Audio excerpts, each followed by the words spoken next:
Hello?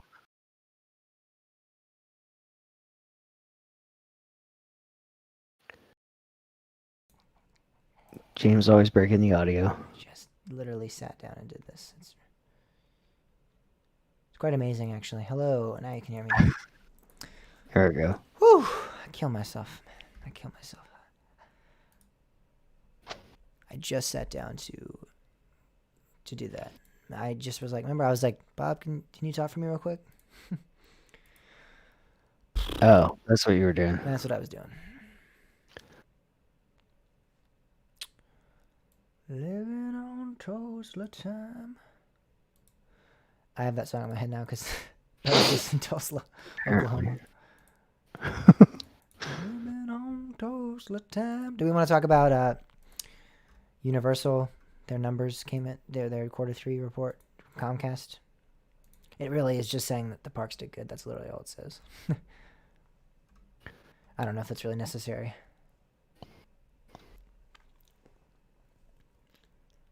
Nah.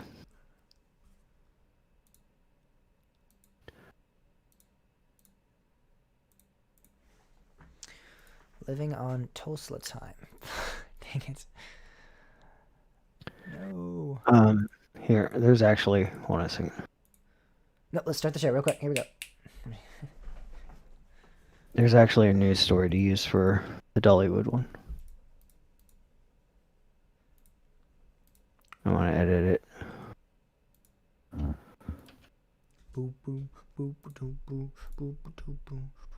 There you go.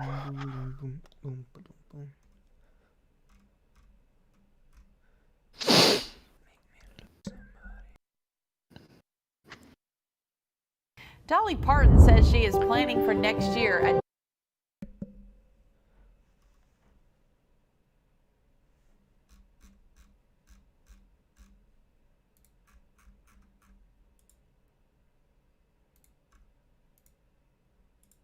Smoky Mountains. We are really just going to try to make the things we have on the park even bigger and better. We're expanding because people love all the new things that we did. The food and the flowers and all that. There's just going to be more of that. Dolly Parton's talking to me to right accommodate the ever-evolving needs of at. the guests. They are rolling out a new season pass structure Dolly. with several new types, silver, gold, and diamond. Dolly says the new plan is designed to give I've more muted visitors every single video on options this to tailor site. their And still experience. somehow I'm hearing. We just love feeling like if they love something, Dolly. even if we don't have it's not in our plans to Where are build you? a new ride, say, or some I don't new, know where she's at. attraction This is scary. of some sort. We just try to make what they're taking to really I mean, more I'm starting on a important live and stream even that's bigger hearing Dolly than, Parton right now, it but- was. The park I don't opens see to the anywhere general public for the where- 2022 I'm not muting my season site. on Like, it's a Saturday, video March from 12th. this website talking about The City of the new Pigeon coaster, but Forge's I've planning muted every commission video on here. has approved plans for a new roller coaster at Dollywood. The Oh, approved there she plans is. for 20 Where- acres in which the one is it? northwest side of the park. I don't know. It's on the Dollywood main has video. not released exactly what they're building, it's not but there. in recent statements they have more Oh, there it is. I got it. That was weird. Dolly's haunting you. That was really weird. Dollywood to be even bigger and better than this year. Dolly says the theme park will have larger festival offerings.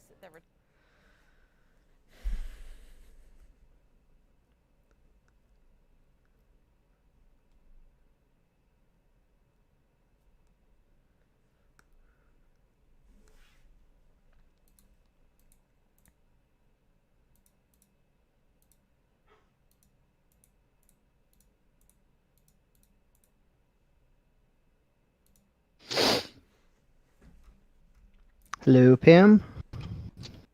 Pamela.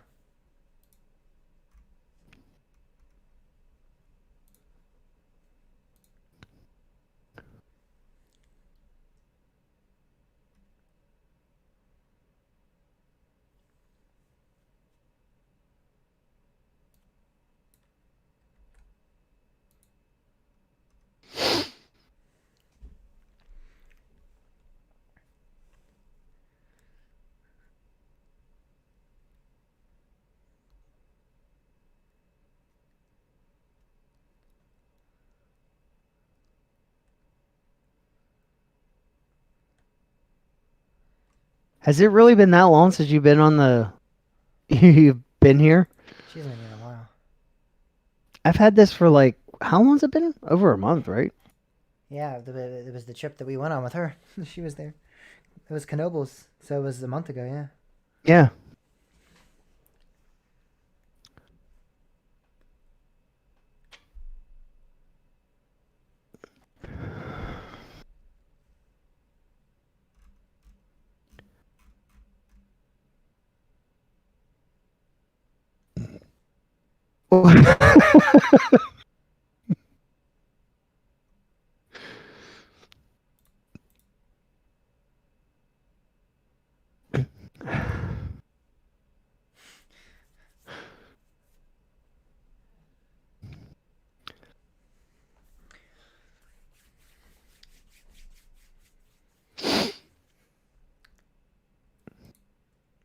If you're talking about me, Marcus, then that's now legal, just so you know. I'm 18 now.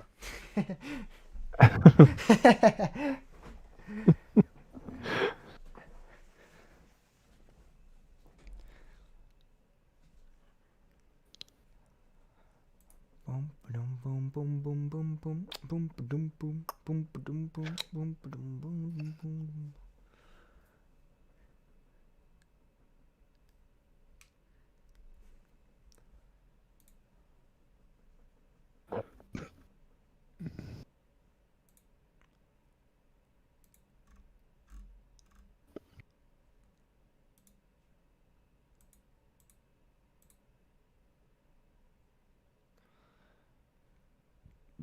I gotta find that patent. It's driving me crazy. Well, I don't even think a patent would Specify weight. would have. Yeah, I wouldn't. I don't I think think it would.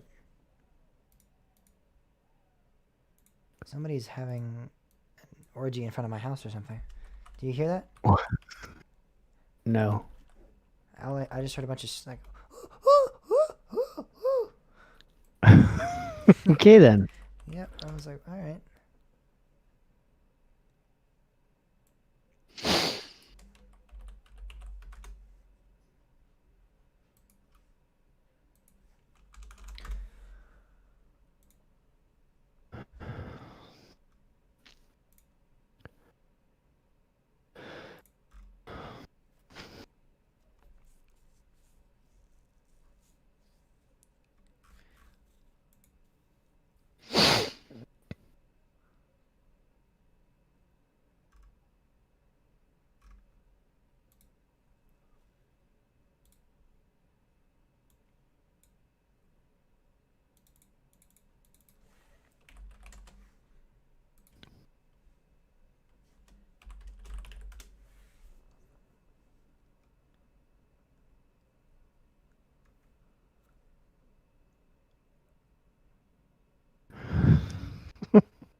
There's some pretty good comments on this. On what?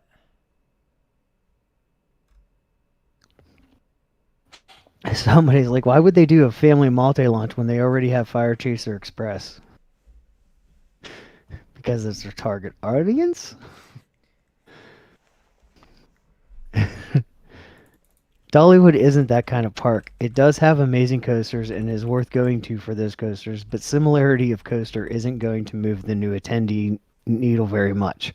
Oh, the new coaster at this park in the middle of the woods, in the middle of the mountains, hours away from the nearest major airport is similar to another one they already have? Nah, I think I'll pass. If you're going to Dollywood, you're going to Dollywood for Dollywood. There's a whole lot of truth to that.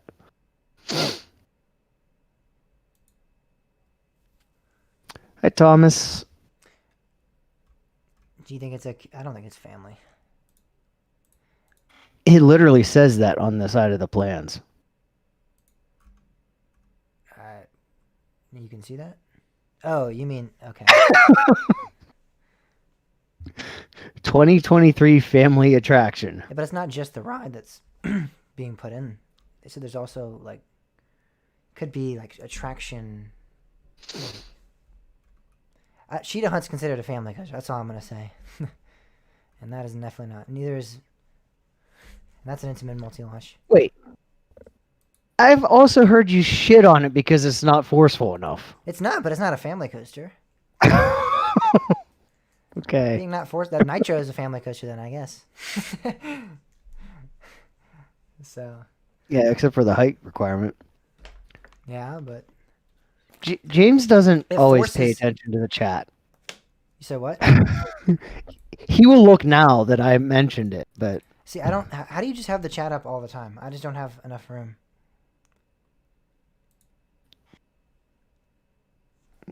You make room. I have so many. I have the live stream up. I have my Audacity up. I have you up. I have everything everywhere. I can't have the chat up too and be looking at. I gotta get it. I have Audacity. I have my web browser. I have Discord, and I have. Discord. You don't have to be looking at it the whole time, though, do you? Yeah, it's always in focus. I have more than you then. I do have more than you, because I have OBS. Okay, that's one extra window. Exactly, and that has to be up at all times. Why? Because that's how it works. I have to make sure it's running properly. I don't even right now. I don't know if people can hear me because it looks like it's not running properly. Actually, then my PIU is asking if he's replying in chat. Oh wait, never mind. Now, can you guys hear me? Anybody? I mean, he could hear me, obviously. He can hear you. You're good. I can see your audio moving up and down. Oh. Can mine be heard though? I think I can be. Can anybody hear James, or is he just silent? Oh, he said we could. All right. But for things like that, that's why I like having OBS up. And then even if I don't have it up, I have Audacity up on top of it. I have it over the same. Wait. I have it like. So how many things screen. do you have in focus at one time? Right now I have Audacity up, OBS up, Chrome and Discord up. I have OBS and Audacity split screen. So I have Discord, and I pop out the chat from the stream. From the YouTube window. But I have that on my portrait monitor.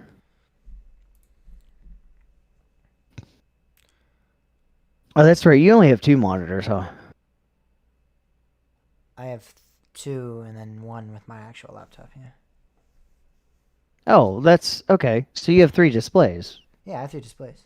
Yeah, that's what I have. I don't know, man. I make it work. I don't know how you can't. I have more than you. We just established that. That's why. A little bit more, but more. You have 1 application more. Yeah, that can make or break it right there.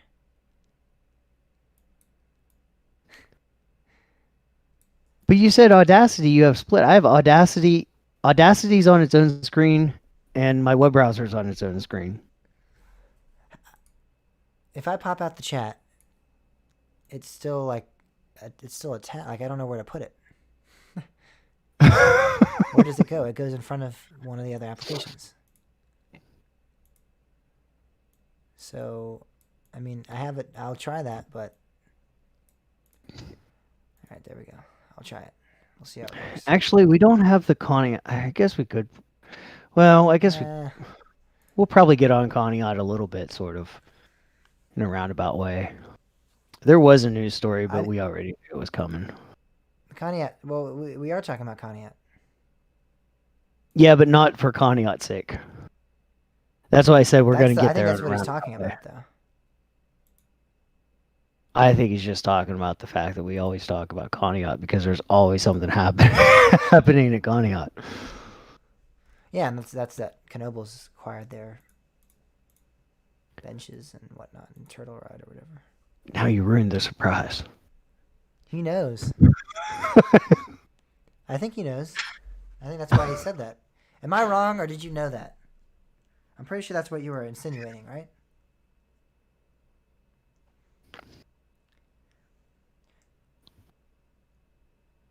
Yeah, he's the one that. Yeah, all right. He knows. I know he knows. Actually, now I know. I'm pretty sure everybody knows by this point. I didn't ruin any Except for the surprise. fact we don't even really know that it's a. Pam might not know. We don't even know it for a fact, actually. Pam might not know. Well, Pam's always lost. I said no. Did you get a message on Instagram? Yeah, I did. Oh. That's why I just said he knows. Oh.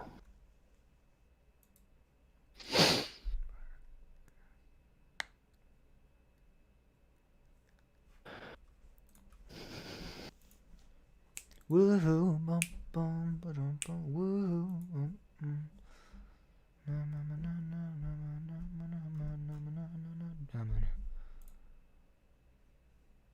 Damn.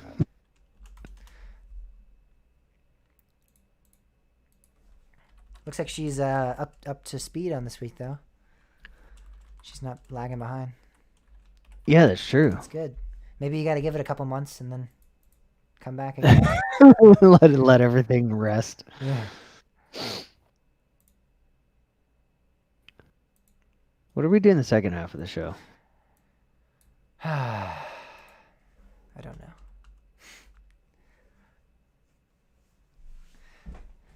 This is the dilemma every week.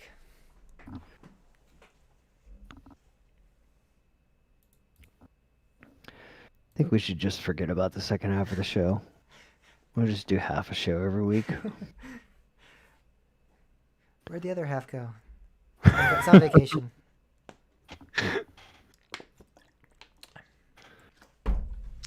I really need to start messaging people about coming on the show. Like, You really what we need to do is stop arguing before we go live.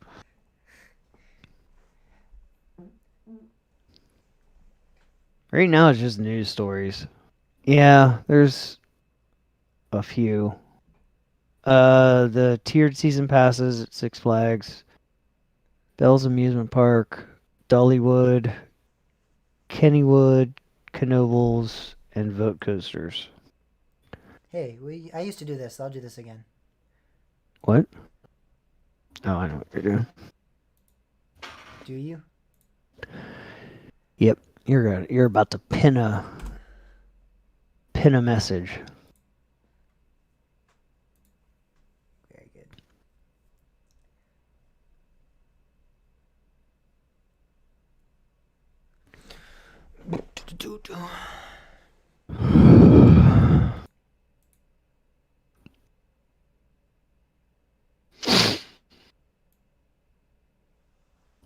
Oh yeah, the Indiana Beach thing. How can we forget about that? Indiana Beach removing pieces of. Oh yeah, Coaster. that's what I was. Remember, I said there was something else I wanted to put on the rundown, and I can't remember what it was. That's what it was. I felt That's like there was exactly something what it was. missing. Yeah, let's argue about it. Let's discuss how everybody's dumb.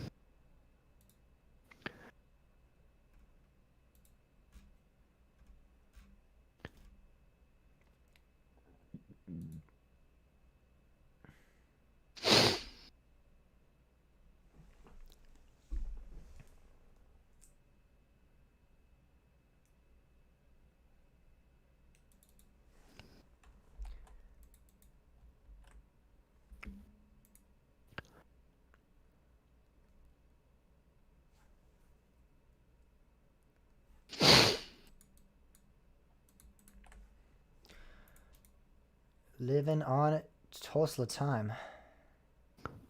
Living on Tulsa time. I cannot get that song out of my head now. Now that we're talking about.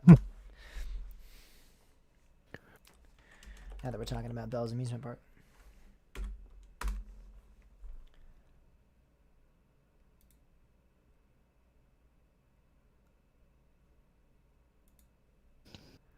Gonna go to Oklahoma 'cause you know living on Tulsa time.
Do we have everything else? Do we have it? I don't know. I don't know what I'm talking about. Like the. Can I just go to sleep? Yeah, we can do this weekend. We can record.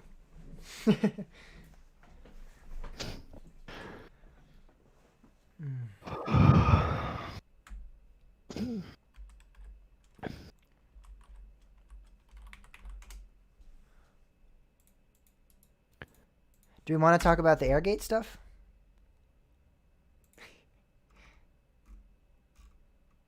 Oh yeah, that. We could do that in the second half, and then we could argue about why you said Airgates are important, and I don't aren't important really. Sure. Bob's gonna try to school me. I am. You said what? I said I am.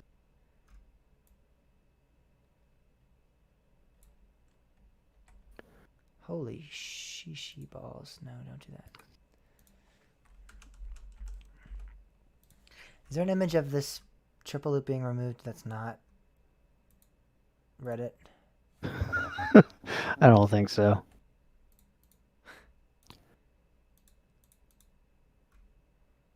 Don't get them started yet.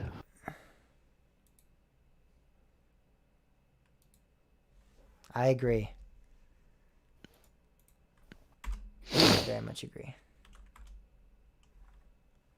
Look at that. We should have. You want to come on the show and talk about it with your experience as an operator? Since others cannot do so. You just want to have somebody else on your side. Does that mean I can recruit somebody on my side? Sure. If they're an operator too, like that'll have more basis. But I think I have trouble finding them. Triple loop.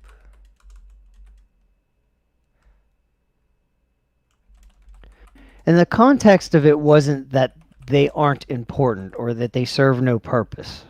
Let's be clear about that. Kind of was. Not. It wasn't that they served no purpose. Wasn't. Bob. It wasn't. Let me see what the exact wording of it was. It was along those lines.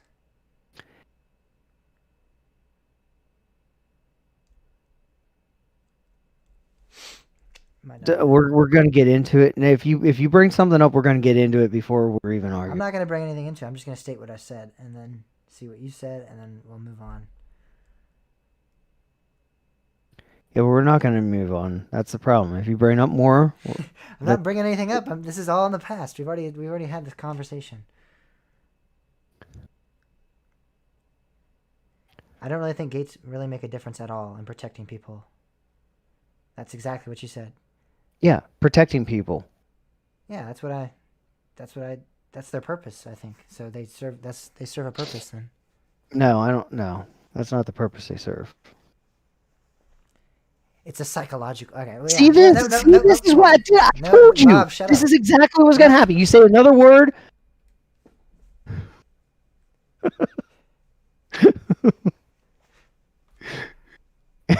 James just disappeared. I have a little window thing. It shuts like a window on my monitor, on my camera. So I closed my window, so you could.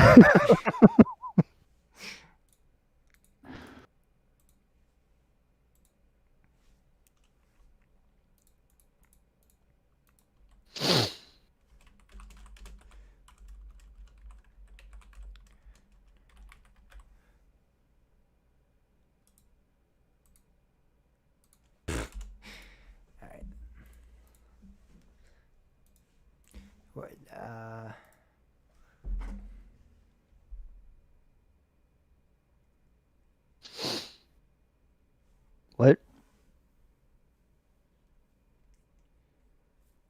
I'm trying to find the link to that thing that sparked that conversation about the air gates. I know it's close. I don't know. this. About this topic? Yeah, well, let's just do it.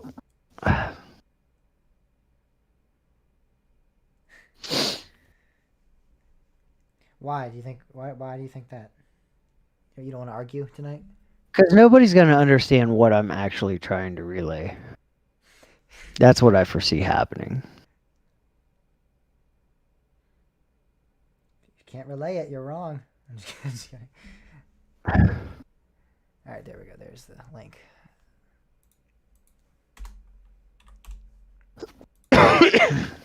I am naming it something snarky though. Not.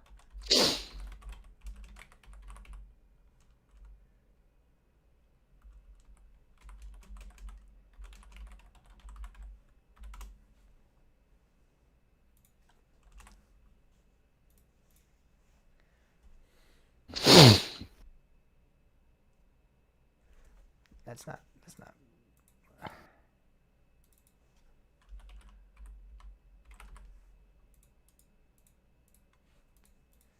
No, they don't. Bob's just understood in a cruel and unforgiving world. Once upon a time, people were smarter in the world, and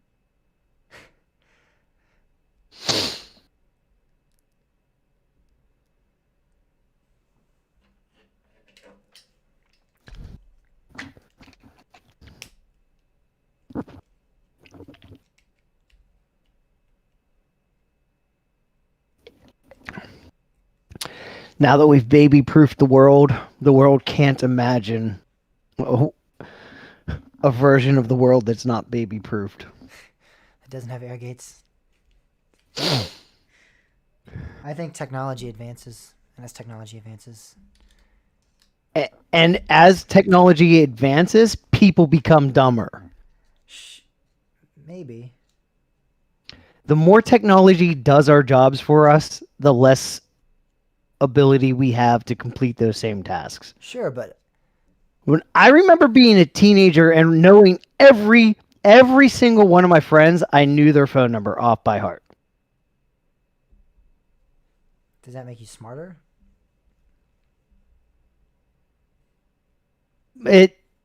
Not smarter, but it keeps your memory more intact.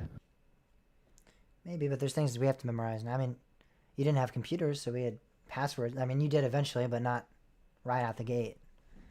There's passwords and things we have to memorize now, and websites we got to memorize, the URLs too. And yeah, but URLs are easy because they're usually just named, names. It's like not a random set of numbers. There are other things we have to memorize still. I'm not disagreeing with you completely. I think technology does decrease public ability, but I don't know if the airgate argument, I agree with that. I think it's just because we have something now that allows for it a lot easier than... But we'll get into that. We'll talk about that. We're doing it. You did it. You did this, Bob. I wasn't even talking about air gates. You brought it back to air gates. You said baby-proofing our world. Oh, yeah. That was not that was not meant to hint at the airgate argument at all? Oh, it was an encompassing of the world in general. Yeah, that's actually a big question. What is intelligence? Like, I agree. It does kind of like people on Jeopardy. It's like, oh, they're so smart. Well, they memorize. Just because you can remember facts doesn't mean you're necessarily smart. What does make you smart? I mean, can those people figure shit out? That's another question. I don't know. Well, IQ is like your ability to, like your cognitive reason skills, and logic, yeah, problem solving. So,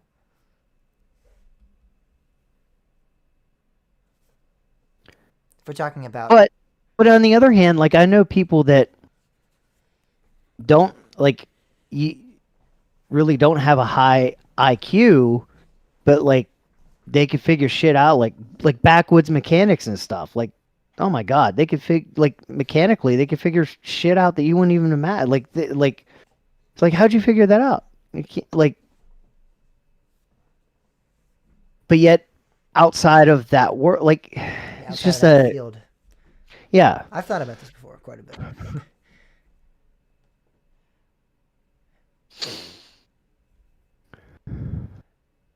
And they're like economists and people that deal with And the then, stock and market do this stuff is the like big thing, though. This is the big thing that drives me nuts. We carry these around, and we think we're smart. Yeah. No, this is connected to a network that's smart. If you could tell me how to build one of these, we'll talk.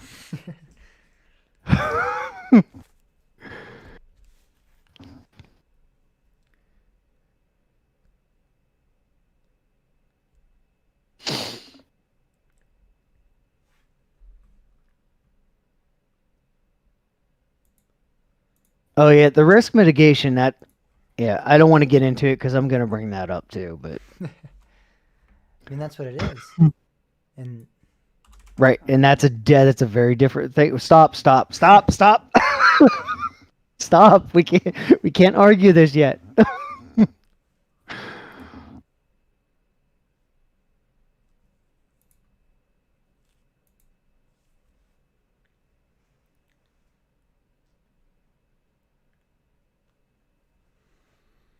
all right, well, we just need a weekly poll and then we're ready.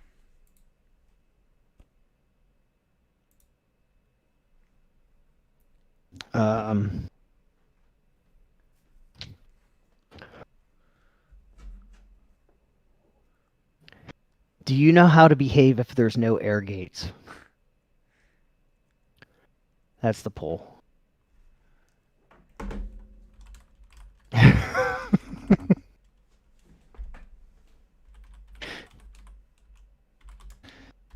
Baxter.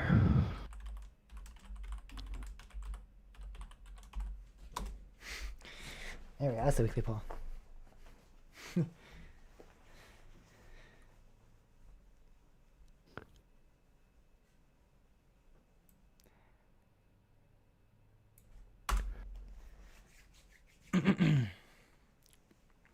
Sometimes I wish I was an animal. I didn't have to deal with being smart. Like, it's just do whatever you want. Not like, I'm not saying I'm smart. I'm saying I wish I didn't have to deal with trying to become smart. Learning. Sometimes learning sucks.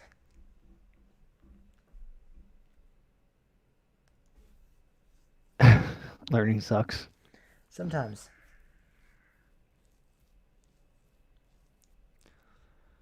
Very few, very often, but yeah.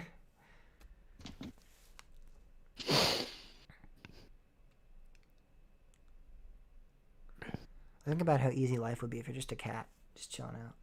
Pam's just feeding you all the time, just sitting on the couch. You gotta be worried about the blender, though. Yeah, there's that to consider.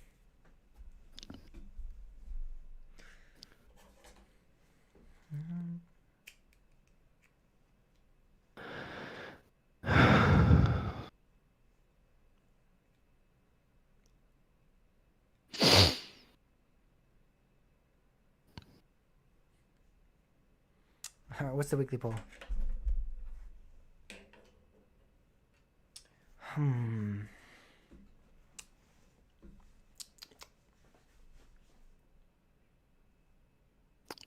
I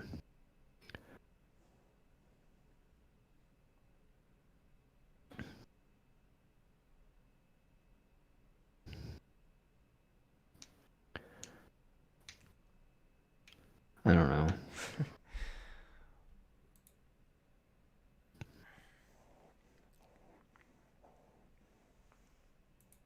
Why are the pirates trending?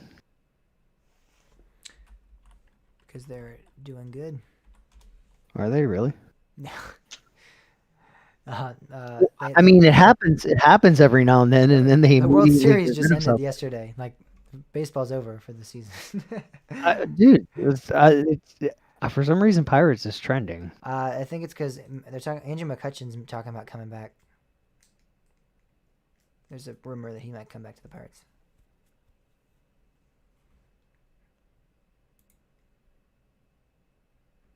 I click. Way to go, Twitter. I click on it and it's like, oh, this person went as a pirate for Halloween.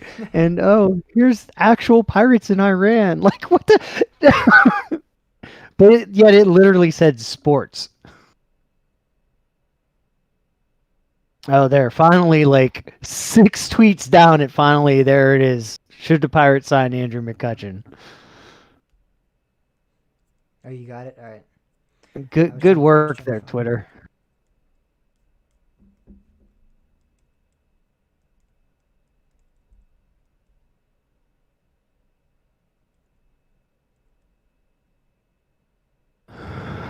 Bad idea. We could do the holiday thing. Oh, that's kind of a cliche. We did the Halloween. So Halloween wasn't cliche, but holiday is. It is, but we literally did it because we had to. Well, okay, let's go ahead and argue. Bob. You were the one that suggested it. I'm not arguing. I'm not saying it's not. I'm saying we could sit here for 30 minutes and then eventually just go, forget it. We're just going to have to go with what Pam said. Or we could just skip ahead and say, that's it. Done. Save ourselves a half hour. It hasn't even started yet, though. I feel like that's...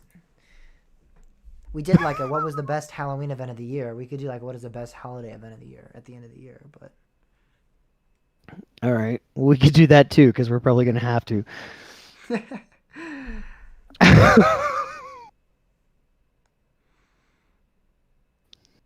Or we could be cool and do this.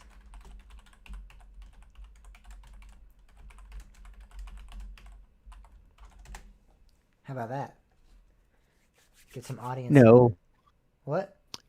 Yeah, well, yeah, that's great, but then like when everybody says, "Oh, you should have Alan Shoki on," how are you going to pull that off? I can get in contact with Alan Shoki. All right. You don't think I can? I'm going to bet you $25 right now I can get in contact with Alan Shoki and have him on the show in the next month or so.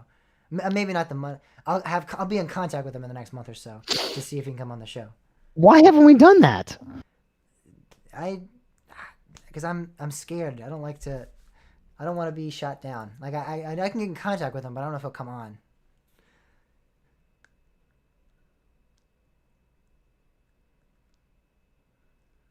I can definitely reach out to somebody that knows him and ask if they'll have him email us.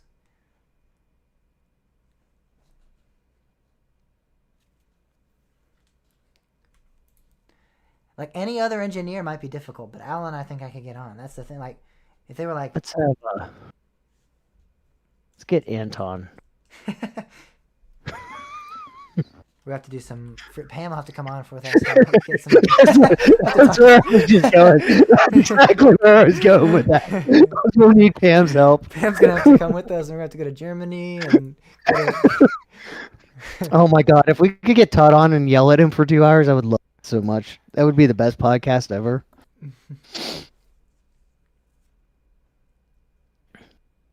There we go. That's a good poll question. I like that.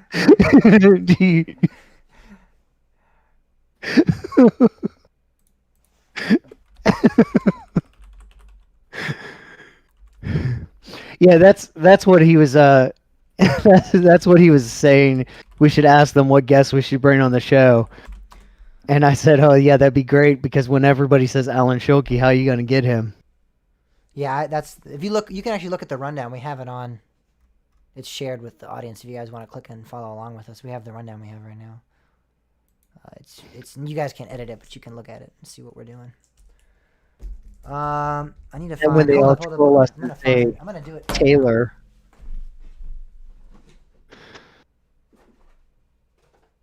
I almost kind of half want you guys to troll him and say Taylor. Just because.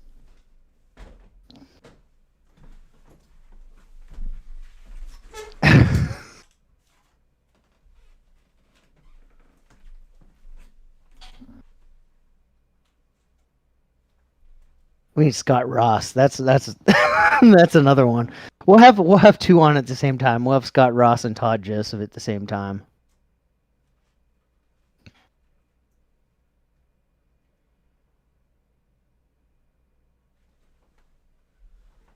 No.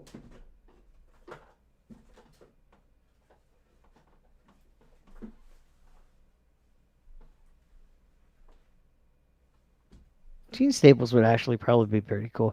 Actually, probably his son would be better.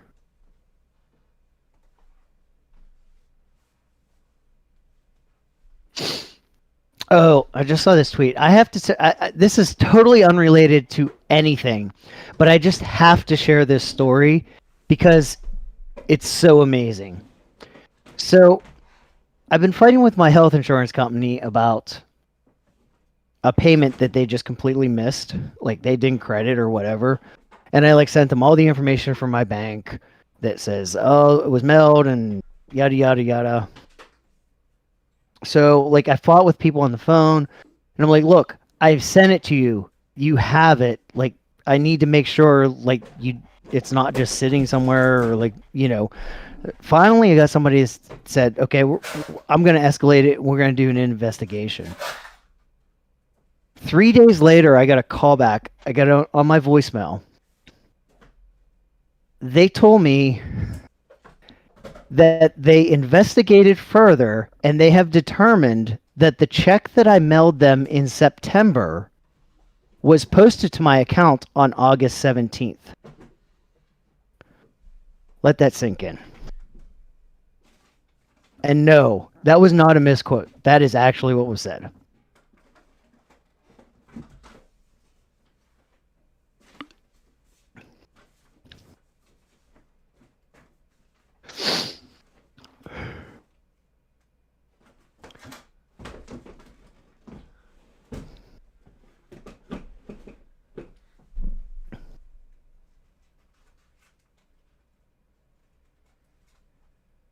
Wait, what are you looking for, Pam?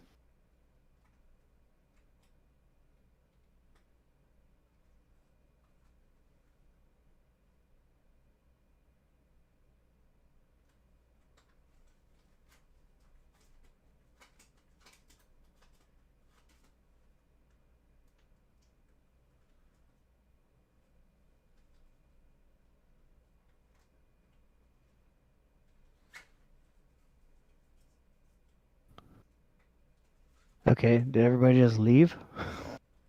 Or am I not getting messages?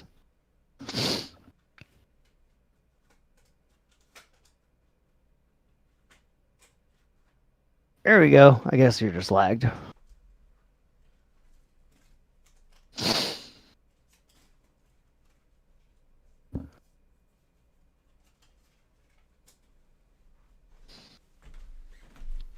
Okay, cool. I guess everybody's just lagged a little bit.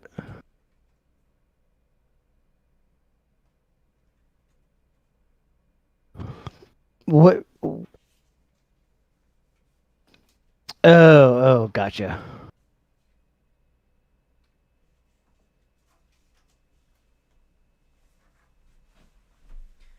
Alright, I cannot find it right now. But What were you looking for? a business card that I have. I was gonna start the process tonight. But I'm gonna have to do a little bit more digging for it. Actually, hold up. I might already have the email. I think I might already emailed them once. I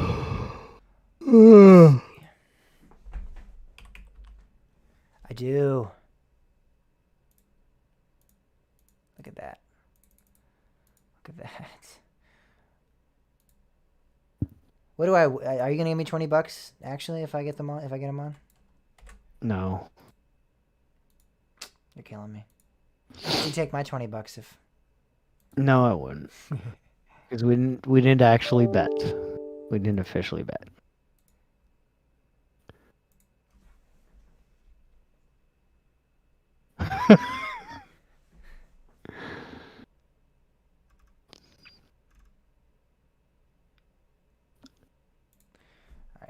start. I'm gonna start tonight. Video stops? Are you on mobile? Yeah, he's probably on mobile. Oh, that's right. YouTube's like, no, you have to pay us to let it work in the background. YouTube Premium. No, I don't want to join. It's like a Pavlovian response. Would you like to try? No! No! God, no!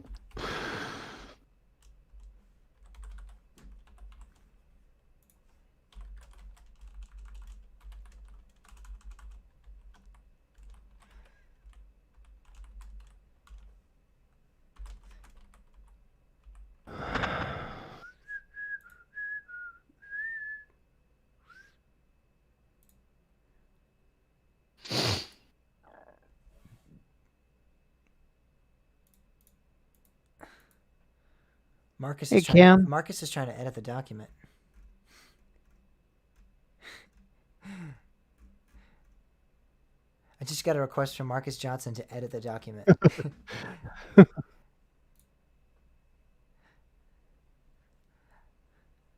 No, Marcus, denied. I don't even want to see that.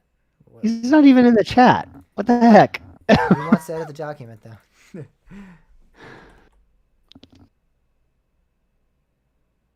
See, now you know what's happening. He's just copying our rundown now. The drunk riders this week is going to be. They got it easy. They got it easy this week. It's already done.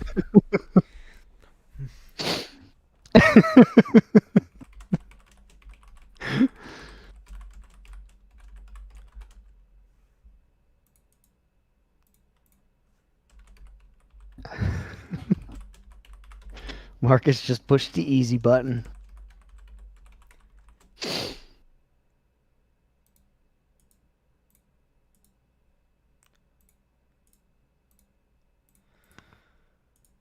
Wish I had good photo editing skills. I'd throw that together real quick and post to Twitter. What? Picture of Marcus. We need a rundown. Coaster Talk podcast. Control C, Control V. I can do that real quick. I can share it with you. You could post it if you want, since it's your idea.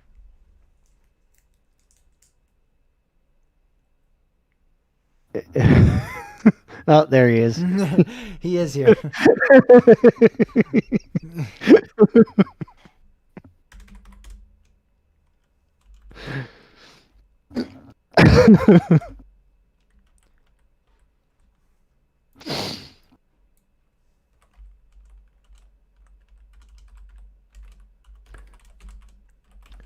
We'll start recording at 2 a.m. Wait for, well, no. We'll start recording Saturdays. Just copy. If you guys did a live stream, we'd join and we'd copy off you.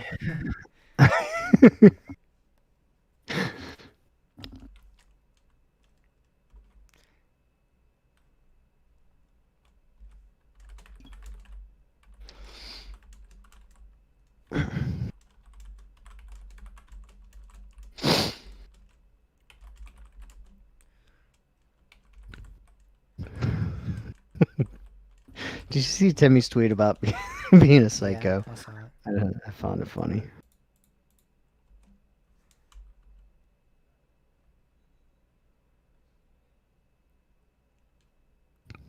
Are people actually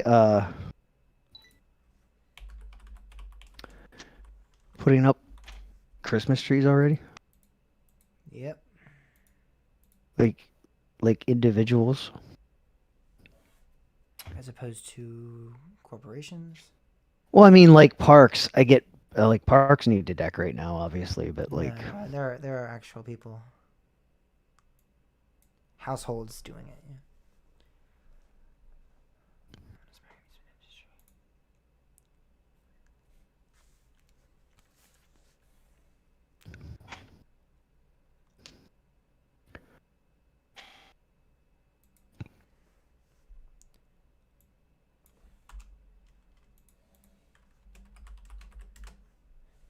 All right.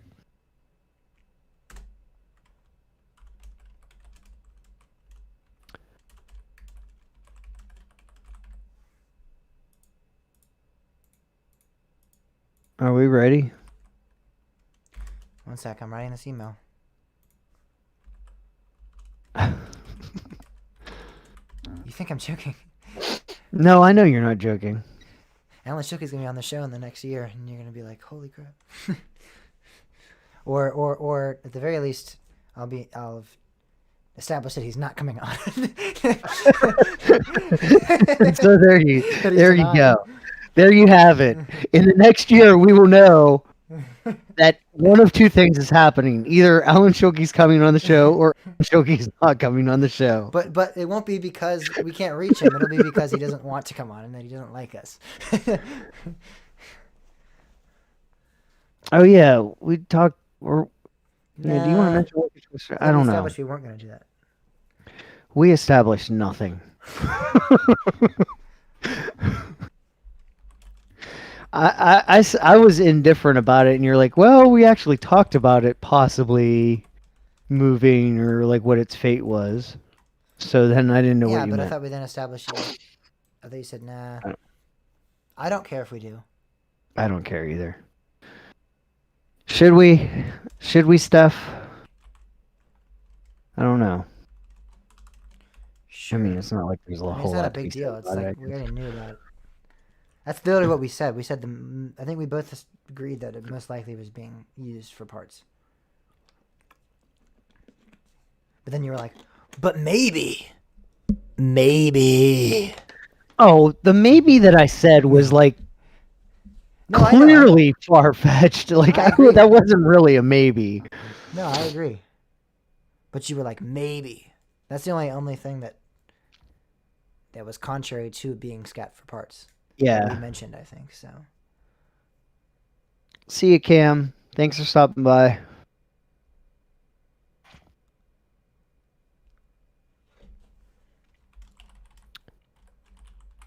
Maybe Possessed will get a... Well, no, never mind. Wicked Twister doesn't have a holding break, so... There's no parts that could help.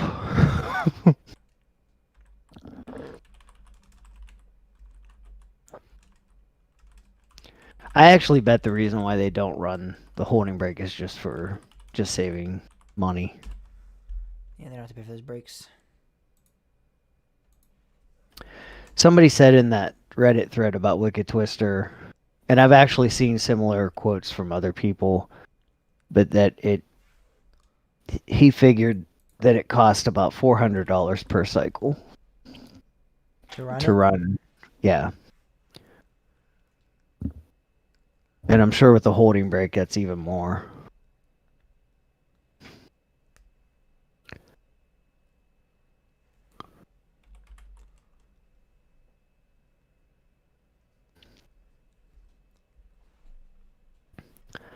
It's a lot of money.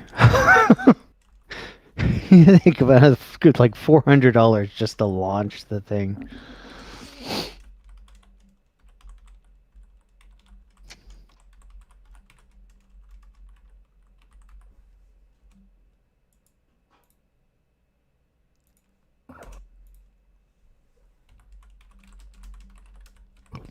But then there's the obligatory people saying, oh, it was on its last leg, it was falling apart, and it, like, they couldn't get parts, which, this whole, maybe I should wait. You have time. Huh? You have a tiny bit of time to talk real quick. Well, no, I was going to say maybe I should say it on the show, but I guess I can say it anyway. This whole argument about, like, oh, it's hard to find parts for this coaster, and it's like, everybody tries to think of it like it's like they're cars. It's like people were like, oh, well, Volcano was like, it was the only one, so it was hard to find parts, but yet the Impulses used mostly the same parts. Not to mention that there's other one-of-a-kind coasters that are newer that are like, oh no, parts are readily available because For some reason, the manufacturer just made 20 extra parts for the hell of it for one coaster in existence. Like, that argument's so weird. You're not even listening to me anyway. You said you were talking. I said you have time to talk to the audience about it real quick because I'm writing. You didn't say audience. You said you have time to talk. Okay, I'm writing an email right now. You know that. Alan could explain this all to us if he's on the show. Everything you're talking about right now. It's true.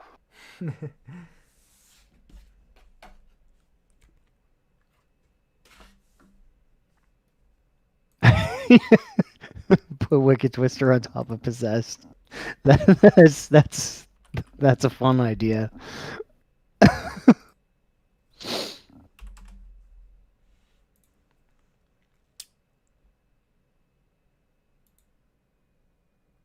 Oh, by the way, did you see we got an email response?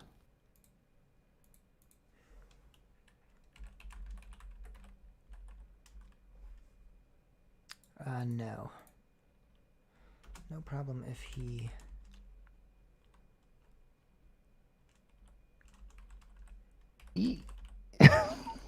Why didn't you do this after the show? Because I want it to start tonight. I want there to be a witnesses.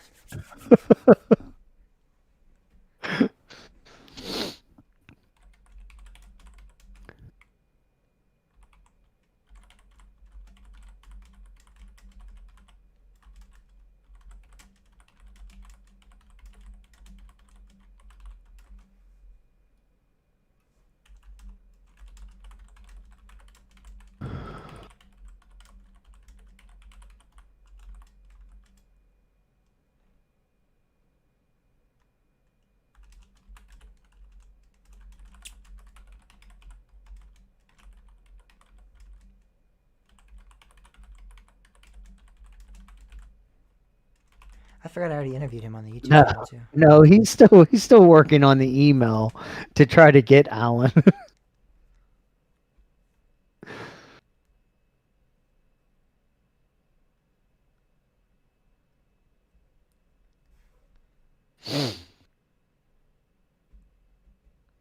It's got to be long, guys. It's got to be long. I gotta persuade.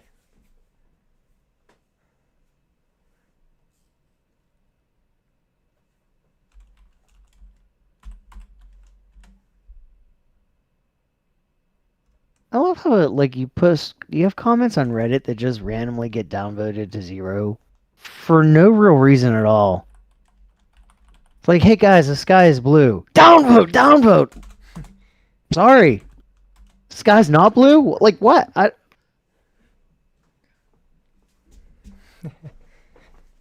Sometimes it's the way you say things. Not you, just people in general. Sometimes there's comments that are like they're right, but they're being kind of assholes about it.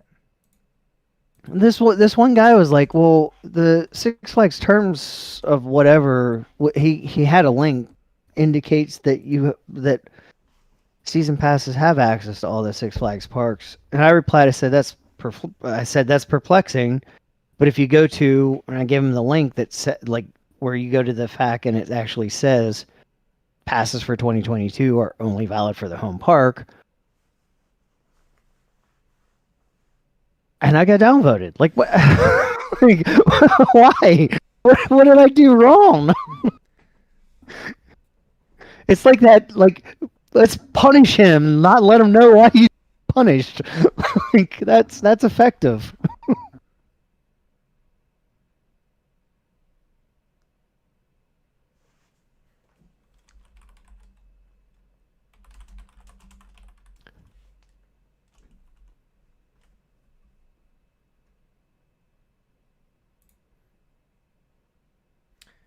All right, the email has been sent. Oh, goody. I don't know what you're talking about. Where we got an interview, I mean a response on. I don't see any email. What? I don't see any email. For what? We got a poll response.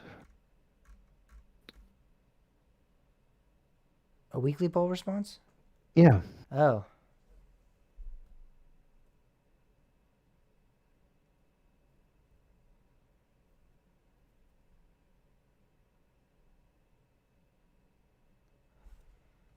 do you think I forgot to actually edit the? I'm surprised you answered that. Derek. Yeah, What? I see it. Yeah.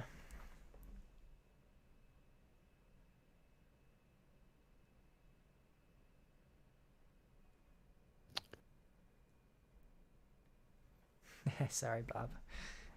Yeah. Hey, Mike. All right. Alan Shilkey signed this right here, by the way, guys. Right here. That's the signature.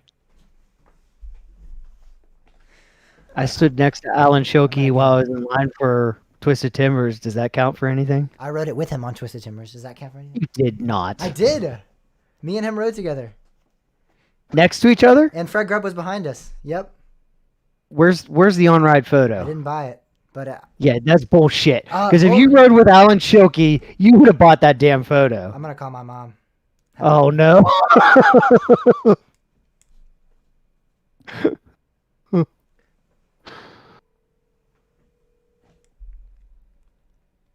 Answer the phone. Hello? Mom, You're right. did I ride Twisted Timbers with Alan Shilkey? Yes or no? Yes. Thank you. Goodbye. And also with Yep. Say it. and also with Alan Grubbs or whatever. Fred his Grubb. name Yep. Fred Grubb. Thank you. Isn't it That's all. convenient we can't hear the phone? You can't hear it? You didn't. Wait. Don't leave. Don't hang up. Mom, Okay. say it again. Just restate the statement. You rode Twisted Timbers with Can you not hear that? Alan Shulkey and someone Grubbs. How can Fred you not Grubbs. hear this? Say it again. One more time. I'm sorry. Okay. That's okay. Why am I saying it so loud? Just Well, I just come in. yeah, you can just come in here. I- All right. say I it. believe you. Come on. Over. Just say it in the microphone. James rode Twisted Timbers with Fred Grubbs and Alan Shulkey, and then they're somebody's wife. Yeah, One of I think them. one of their wives was there too. And somebody's wife. that was maybe the best He line. interviewed Fred Grubbs. And Alan Chucky. I interviewed both of them. Yeah, I knew you interviewed them. I didn't know you actually rode with them. But we need to know. We need to know more about this wife. Somebody's wife, some random person's wife was there too. I don't know. It was Twisted Timbers Media Day.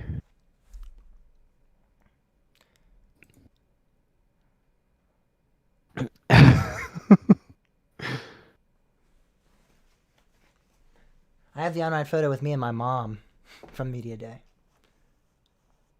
I don't have the Fred Grubb one though. And Alan Shilkey one. I asked her to come in my room.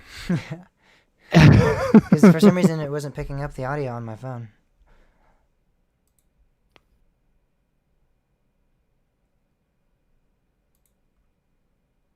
Summer, spring, winter, or fall. All you have to do is call, and I'll come running. I'll be there. It's not the song I was singing, but very good song still. Oh, really? Nope. I was singing a song by Carole King. That's a good song too, though. Just when you come, I'll be there.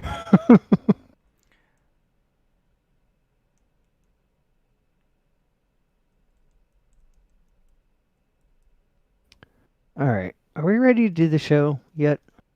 Have you emailed all the relevant people? Do we have permission? Yes. Alan Shilkey has said we're good to land.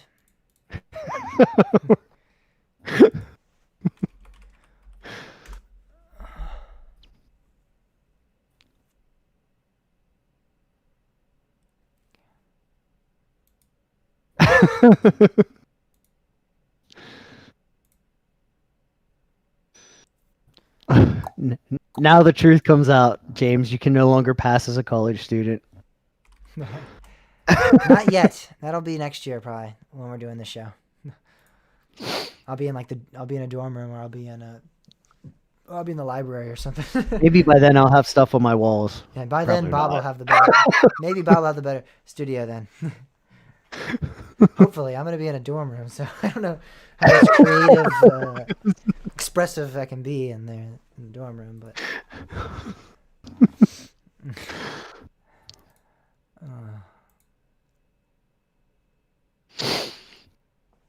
I don't know. Where are you going? I forget. Do you know yet? No, I don't know where I'm going yet. For the first 2 years, I don't know where I'm going. Guarantee you your dorm room will be newer than my apartment. Oh, I'm sure. But that doesn't mean it'll be more decorated. I don't know if they're gonna allow me to decorate the walls and put posters up and all the shelves and nano coasters and stuff.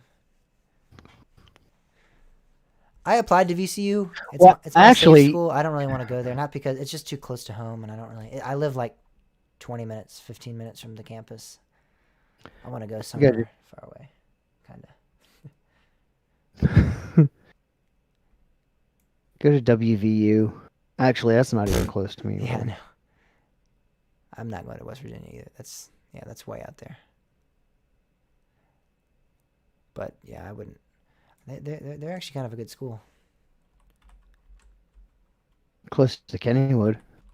Or closer to Kennywood. Aren't they a good school? Oh, never mind. They're decent, I think, aren't they?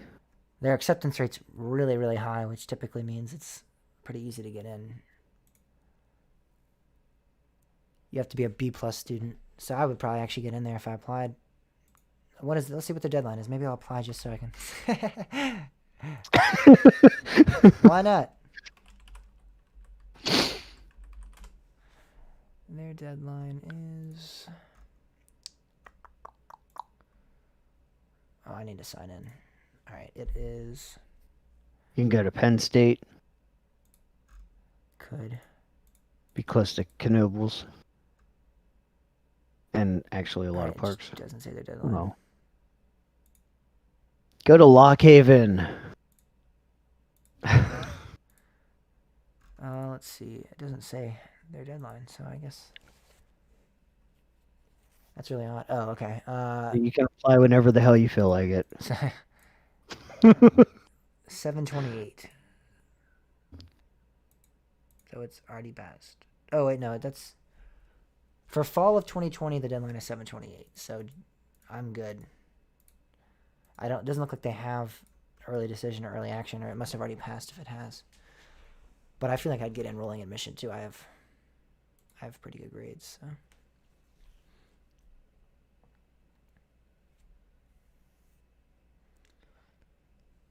I didn't like Virginia Tech at all. I didn't apply there because I didn't like it.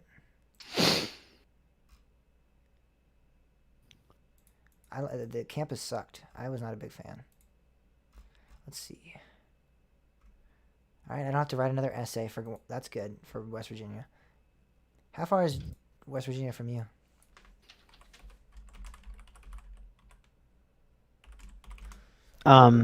Actually, well, it's Morgantown, right? I don't know, actually. It's really far. No. Is it? 2.5 It's really hours. far? That's not really far. It's pretty far. I have to go through Maryland to get to you. Yeah, that's that weird stuff. Like Yeah, I know. when I drive to Kings Island, I leave West Virginia 3 times. Yeah. That's pretty far. Yeah, I'm close to Kennywood though. Like you said. You go to Let's just think of all the colleges I can go to. That should be the second half of the show discussion. What colleges can I go to be close to amusement parks? You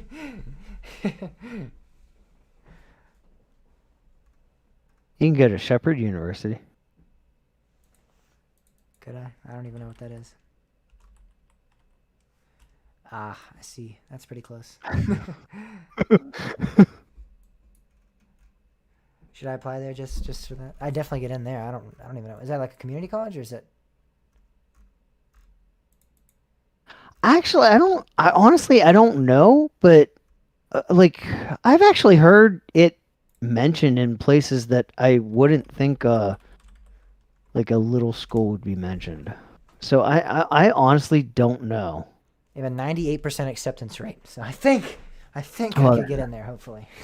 there's something about because I kind of always thought it was like like tiny little college. It is. I'm looking at it. But on the map. but the thing is there's like It's 150 years old. It's old. Maybe that's why. yeah, I guess maybe that's it. Because that's the thing is like I've heard it mentioned in places that like I'm like wait how it's like you're like some like how would you know about this little college? But like I don't know. It seems to be mentioned more than.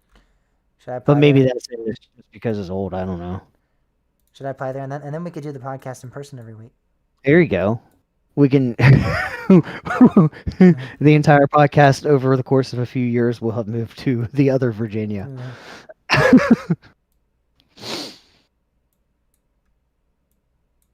We seceded.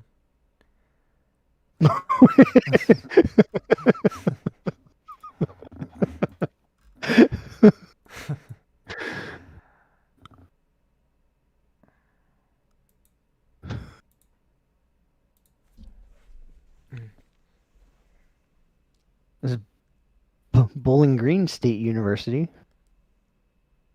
Are you in Virginia, West Next, Virginia? no, it's next to Cedar Point. That's where I'm going. The last 2 years of my most likely. Is it really? Yeah, it's not the actual university. It's actually they have their own special. That's actually that's where I'm going. My last 2 years, most likely. It's not the actual university. The actual university, Bowling Green State's in Toledo, but they have a program, resort and attraction management facility located in Sandusky. Has 100% acceptance rate. That program or the school? I don't know. Bowling Green State University Fireland. 100% acceptance rate. Yeah, I think that just might be inaccurate. But Bowling Green State University has a 70% acceptance rate. The actual university itself.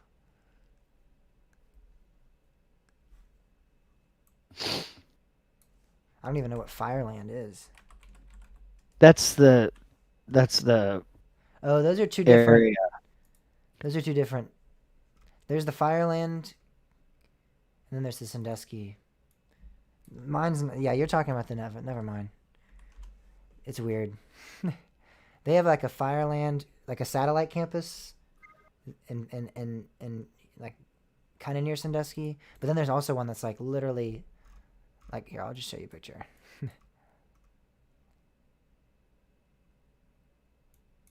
Let's see.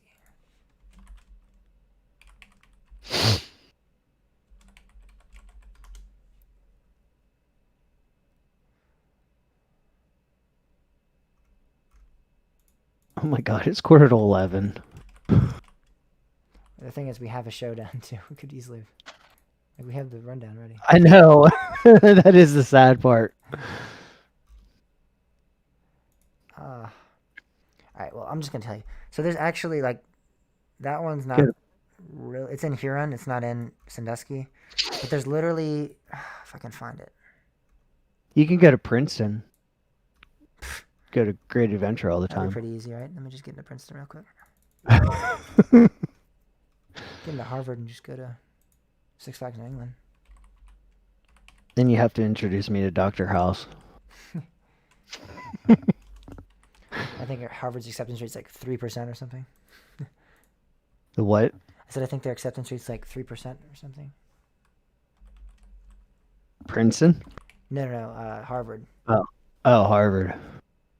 Princeton's probably similar.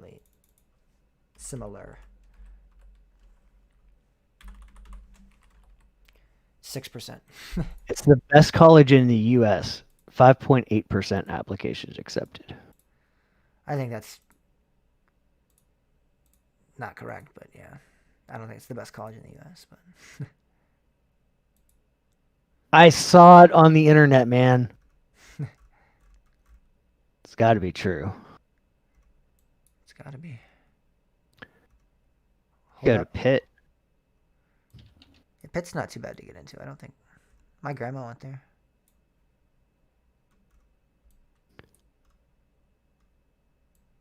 .56% acceptance. Yeah, that's not too terrible. I could probably make it.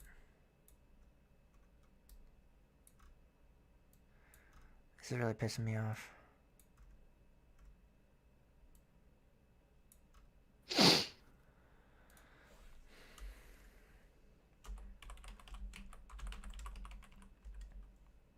It's the best public college in Pennsylvania.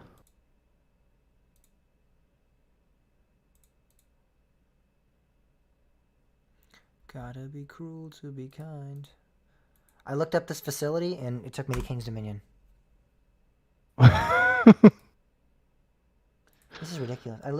I got directions to it because I had to drive there. Where's the address? Just give me the address.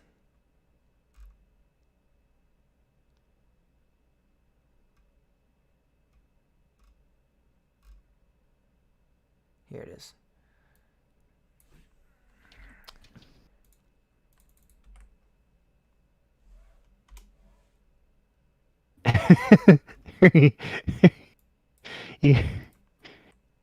you go to Louisville just to get Stricker's Grove. For a second, everything's gonna disappear, guys. Sorry. Can you see my screen, Bob?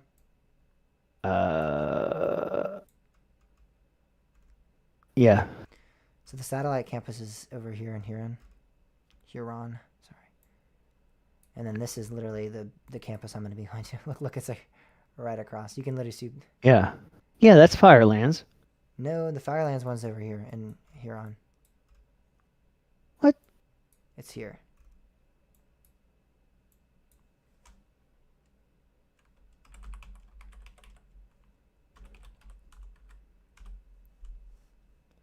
Yeah, there it is.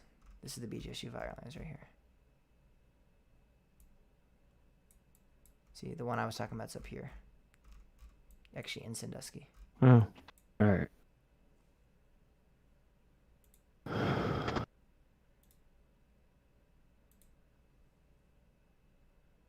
Oh. Never mind. There we go. All right, guys. Let's start the show.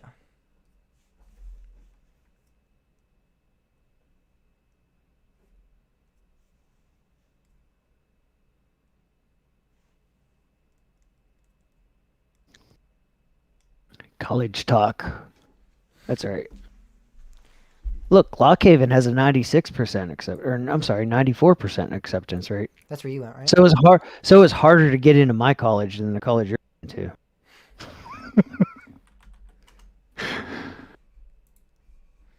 Well, I'm not going. I'm going to be going probably to like William and Mary the first 2 years. So. It's ranked 9,999 in best value colleges in the U.S. I'm thinking of doing William and Mary the first 2 years, so that's like a 35% acceptance rate. So. And then but yeah. All right, Steph. Sorry we got Carried away. Sidetracked. All right. You ready? 3, 2. I haven't even tested my audio for this week. You seriously? Yeah, I'm gonna see if the mixer works for 5 seconds. If it doesn't, I'm just gonna go straight to recording and it'll be fine.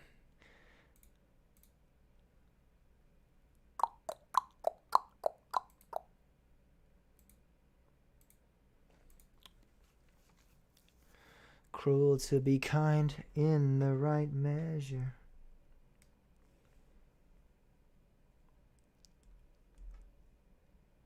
So why does college simply rank? So Lockhaven was 94% acceptance rate, and the admissions standards were very easy.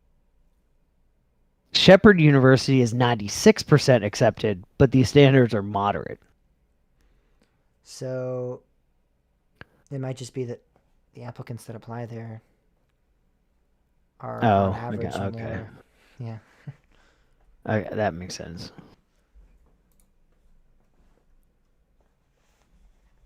I mean, looking at colleges, like... You're about to apply. Yeah. Come on, Bob, you can go with me. It'll be fun. Oh my god. Student loans.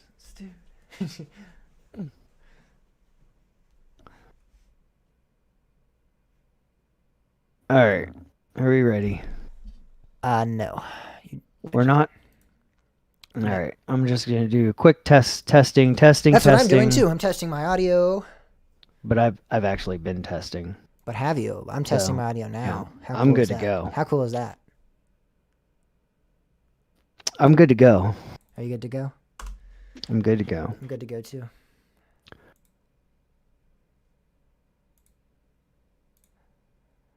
Baby, I'm ready to go. It's a crowd. I'm sliding on the rooftop, shining out. Baby, I'm ready to go. Baby, I'm ready to go. All right, we're good.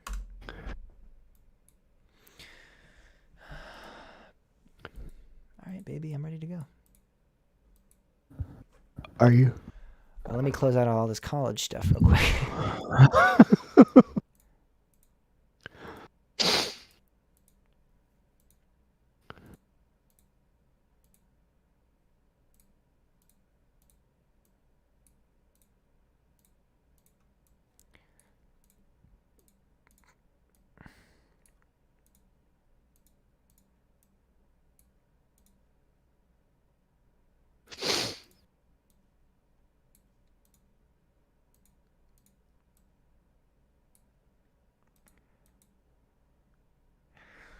Okie dokie.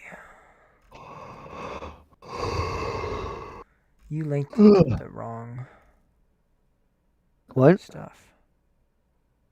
I linked the wrong stuff? What are you talking about? The wrong stuff, Bob.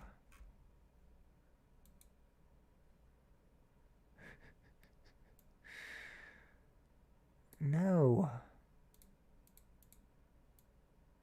No. I have no idea what you're talking about.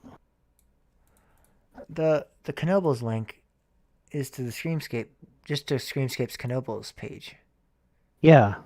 But like, once something else happens, it'll just. I know, but that's the stupidity of Screamscape. But there's a Facebook link, the original link. I know you don't like Facebook, but I feel like it's better because this is where this originated. Do you have the link? Because all I ever saw was a screenshot. Yeah, I have a link.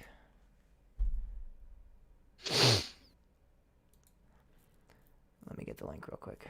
I'm in the group that was posted on.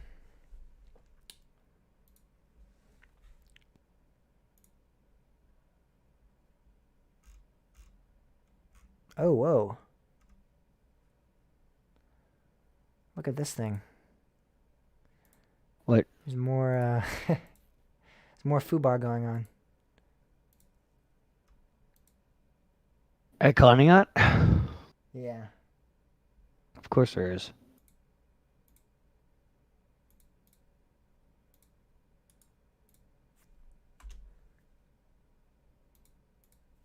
I don't know. Sometimes you say you can access it. Sometimes you can't. Hopefully this is one of the times you can.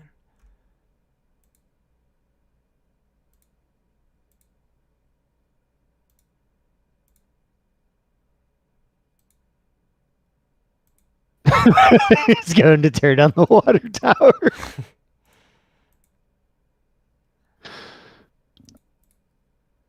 This is a great group. If you're on Facebook, I know you'd be in this group.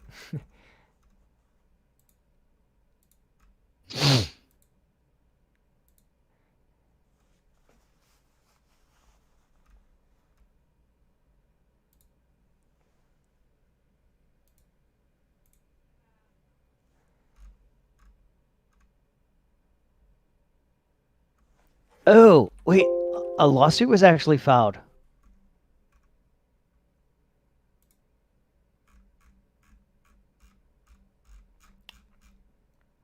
Yeah. I'm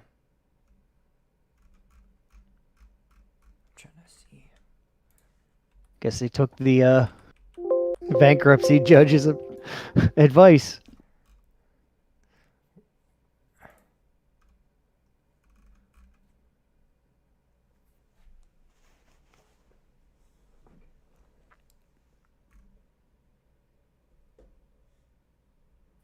Lose my number, Keith, is the only comment Todd Joseph made. What?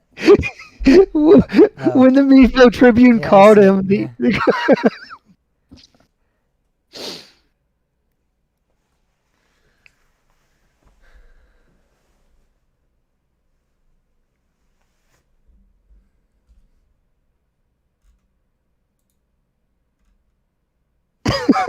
oh my god.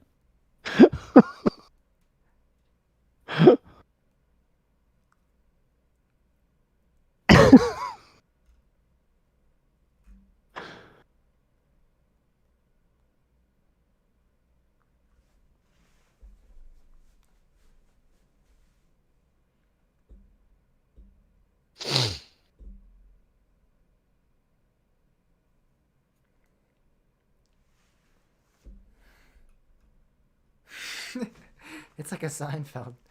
Lose my number key. Can't you see that in like Seinfeld or something?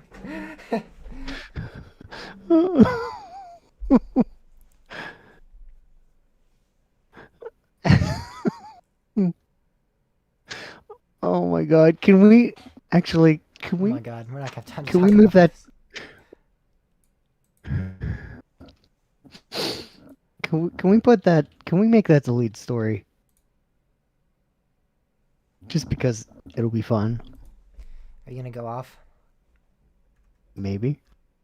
No, I don't know. I just think it's fun. I just think it'll be so fun. And by the way, lose my number, James.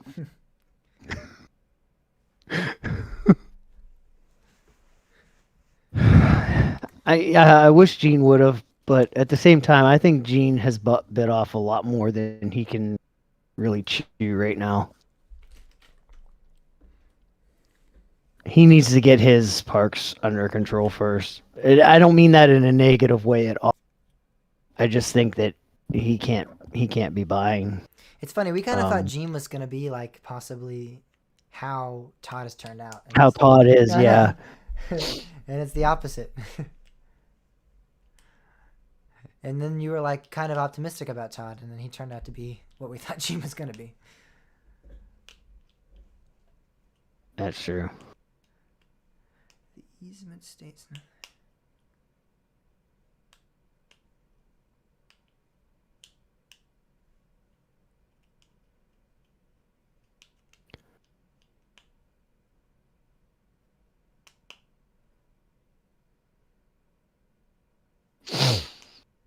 I want to find.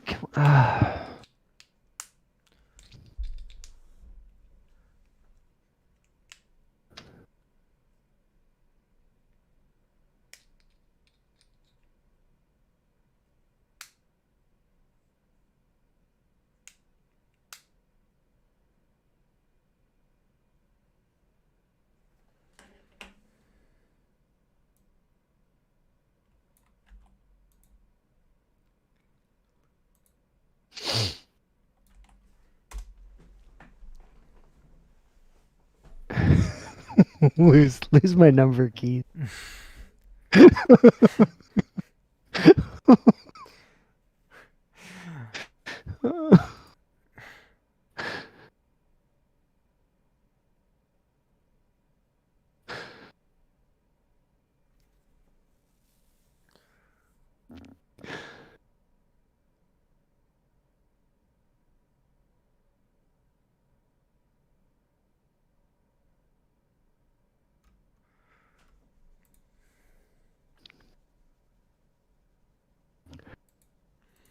I want to find this. Oh. All right, maybe this is it. There it is.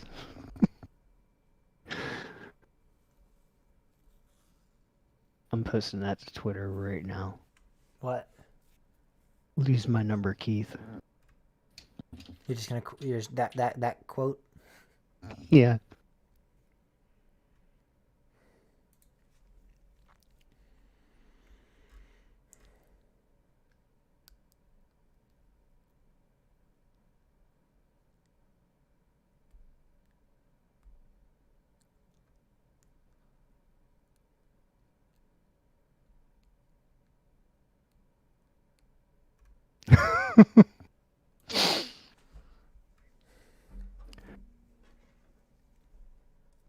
All right, well, I gotta update the rundown. So, where should we put this? I don't know. What do you want to lead off with? The order we have is fine. Well, I want to add this other link. Just put it under the Knobles one we already have.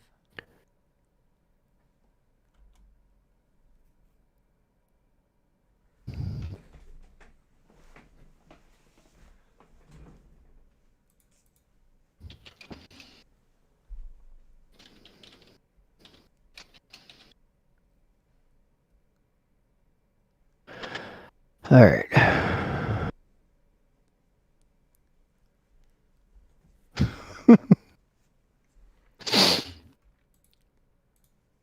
It's gonna be a long show, isn't it? Probably, maybe. I don't know.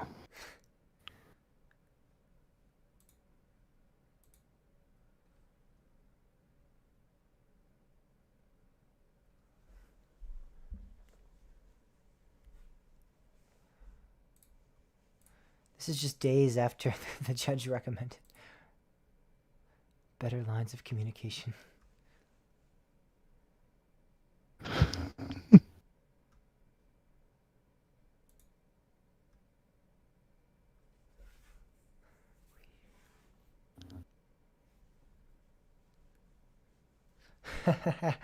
Did you see the quote? TJ, don't lose that number. You don't want to where? call nobody else. They did the Steely Dan song. Ricky, don't lose that number, but they replaced Ricky with TJ, Todd Joseph. Where? It's in the comments of Facebook. Oh. TJ, don't lose that number. You don't want to call nobody else. Send it off in a letter to yourself. TJ, don't lose that number. It's the only one you own. You might use it later if you feel better. That's amazing. That's fantastic.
I cannot type at all.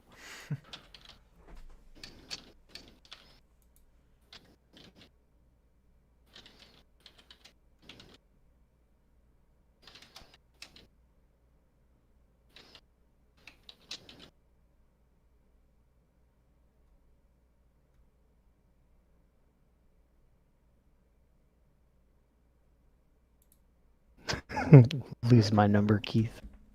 All right.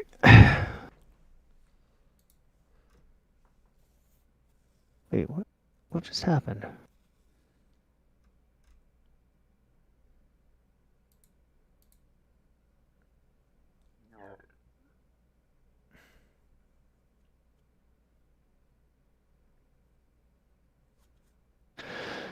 Okay.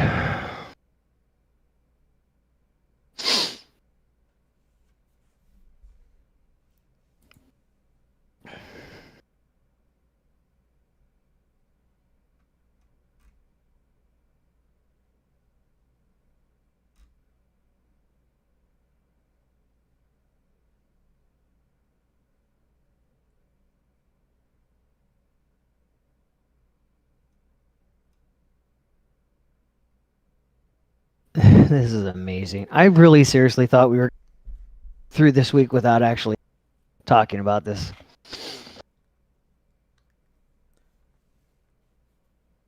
But now there's a story. All right, we better get started. I have something to share with you.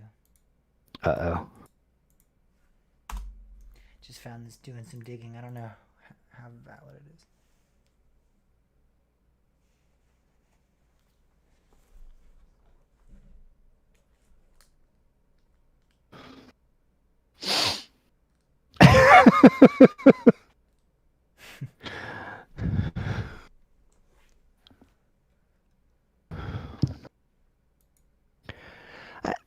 I wonder where where Keldon Holdings came from.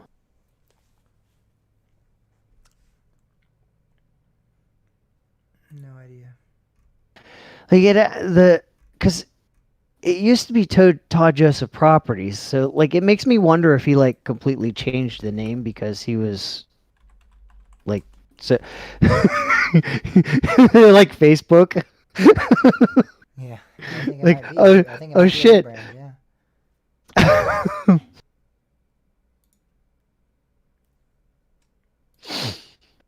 I mean, this is where all that other temple is where all that other shit went down. Yeah. So that's possible, but I don't know.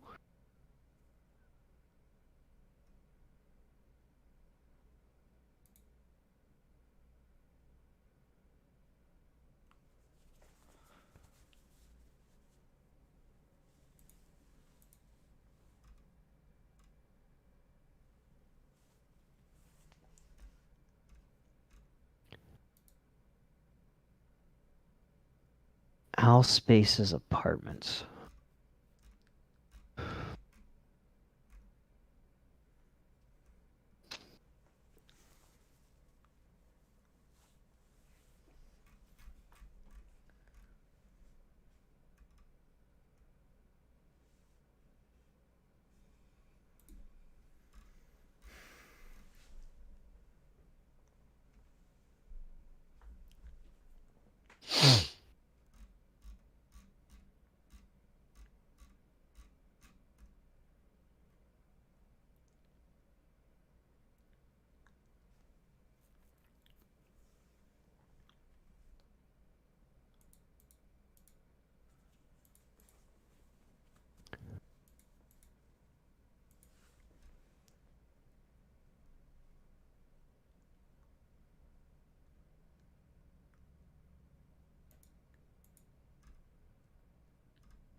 Huh.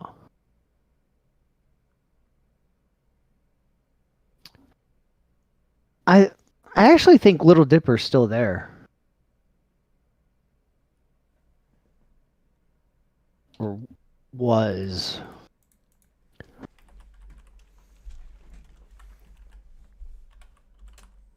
Yeah, it's the only operating roller coaster. Wait, why don't they? Why doesn't RCDB lit? RCDB doesn't list Devil's Den as a roller coaster, which is weird. It is weird.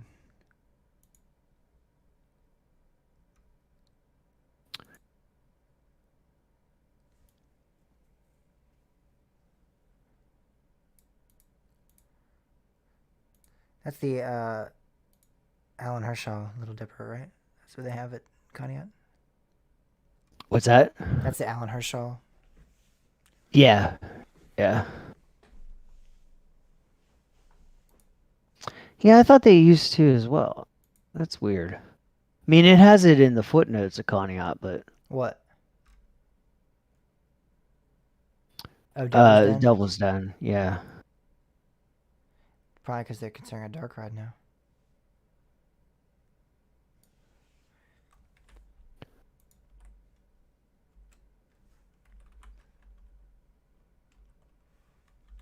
Do they... I wonder if they list, What? They list Black Diamond, though.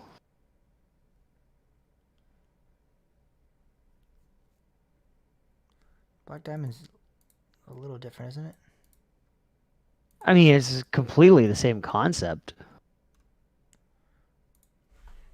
Maybe they just established somehow it's not a coaster. I don't know. I don't know. That's interesting.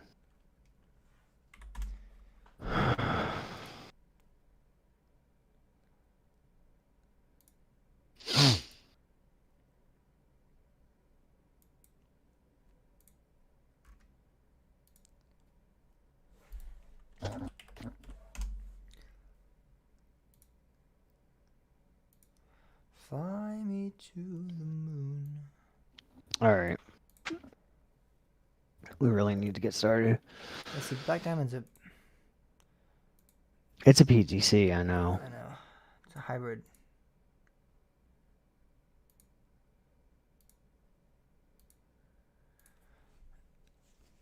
It's a little different.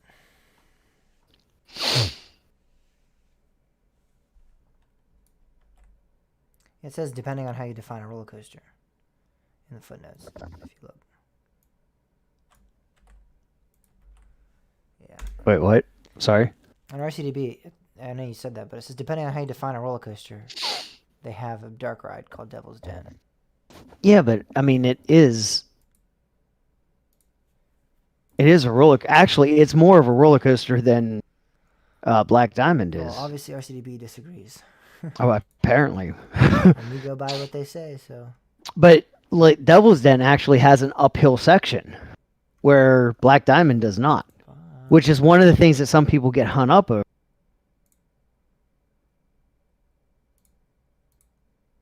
Who cares if it has an uphill section?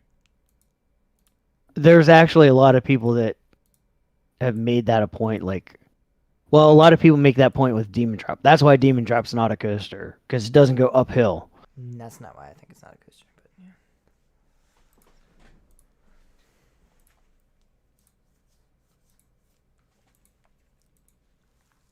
Does this guy really have... This is really getting me now. Like, does he really have a different name? Does Todd Joseph really, like, go under a different name? Keldon Holdings? Like No, this Todd Fenstermacher, or whatever. Oh, yeah.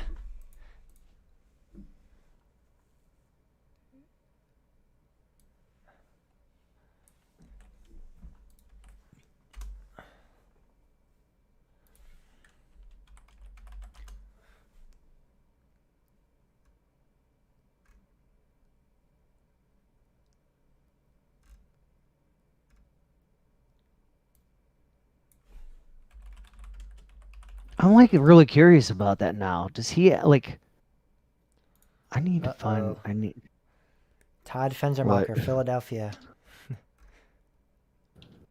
There is a registered. I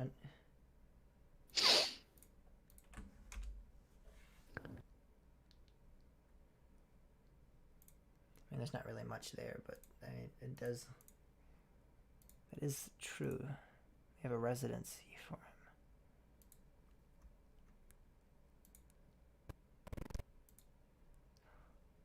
Yeah, but I want to know if it's actually, like, is it actually Him. Todd Joseph? Yeah, I agree.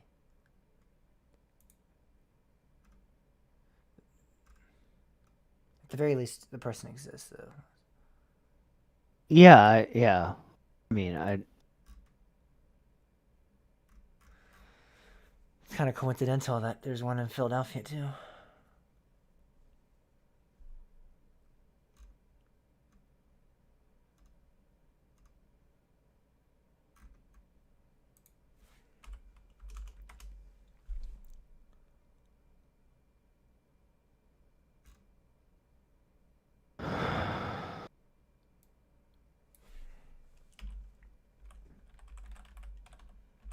Alright, we really gotta start recording. I know. And now I'm like really curious about this.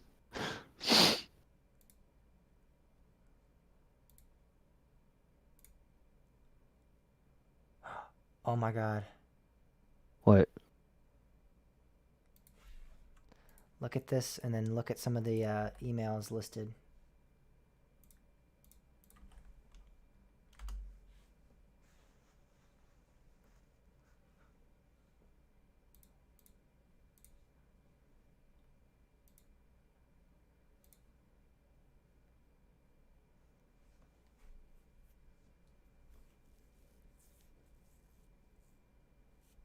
You see the emails?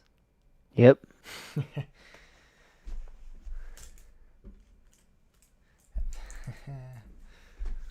Oh boy. I actually want to email this to that journalist.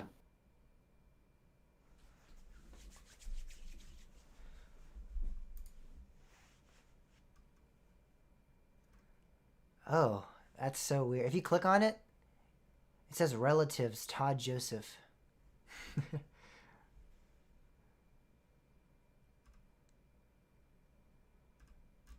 This is so weird.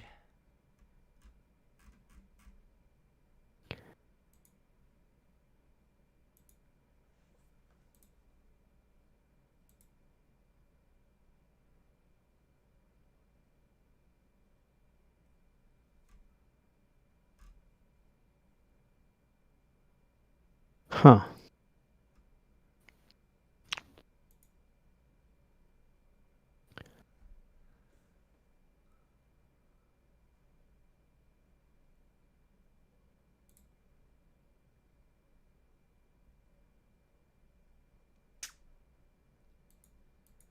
It's gotta be. I think that's way too cool. I didn't even look up Joseph or anything. That just came up. I just looked up Todd Fenstemacher, Philadelphia, and Todd Joseph's name came up under an email. Yeah, I see that. That's really interesting.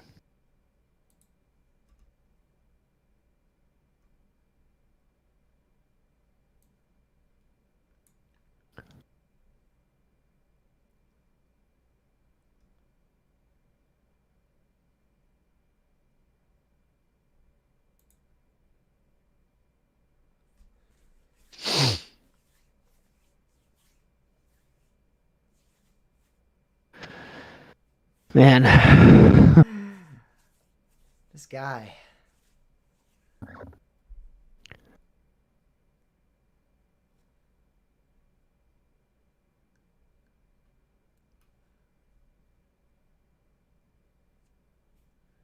This guy.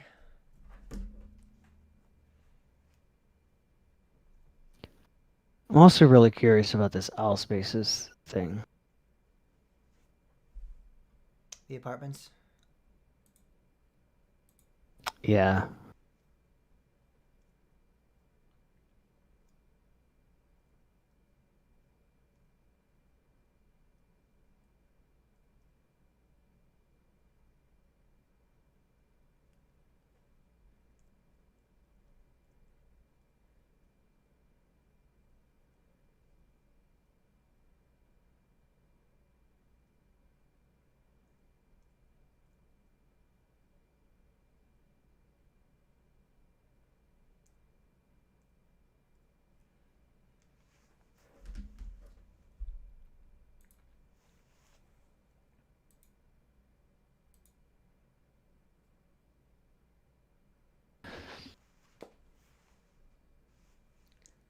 Man, I like this is when I get stuck on something, it's like really hard for me. All right, we really need to. Journalist.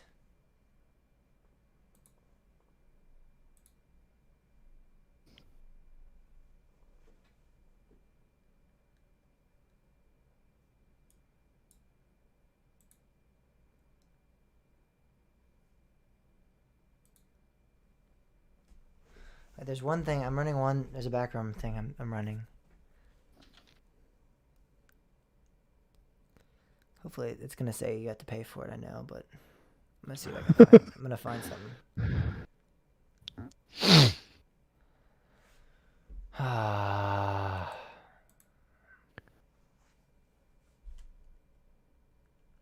Should I give him my email? I'm gonna give him my other email I never use.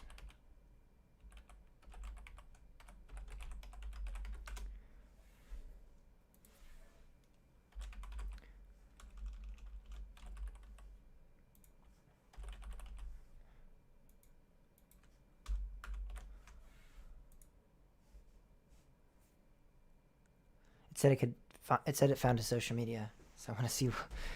Now I'm intrigued. I want to see. Do you have a LinkedIn account? No, my mom does though. I want to send you a link. If she gets a moment at some point, have her look at that. See the LinkedIn account, Todd, whatever his name is. I saw it, I think.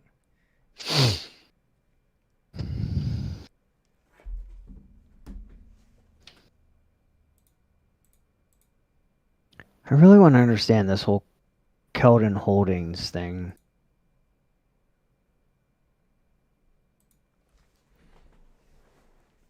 All right, we got 10 seconds maybe. Is anybody still there on the live stream? Probably they're like, these guys have lost it. I doubt there's anybody left. Is there? Maybe Thomas. Thomas, are you still there? He He's might like, be interested. maybe he's also searching for Todd Joseph information.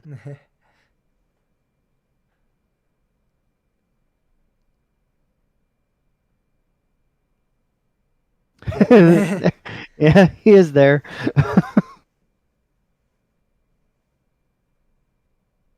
There's 3 companies that go by Keldon Holdings. One in Arizona, one in Florida, and one in Pennsylvania. Yeah, I know. I saw there was one in Florida. All right, here we go. Completing the results. Let's see what I can get out of this. They were all filed in 2020, though. That's really crazy coincidental.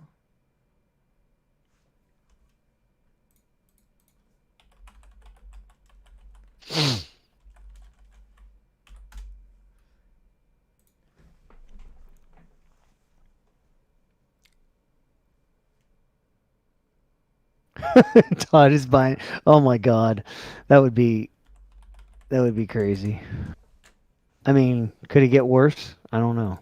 I mean, it wouldn't. It would just be shutting it down. So that seems way too like purposeful, like calculated, deliberate. Like, there's no way that all 3 of those companies just pop up the same year under the same name. I don't buy that.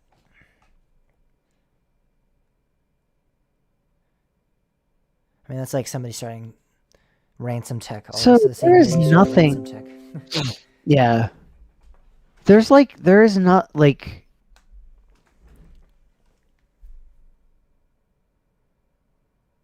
There's nothing about Keldon Holdings until the whole Conneaut Lake thing.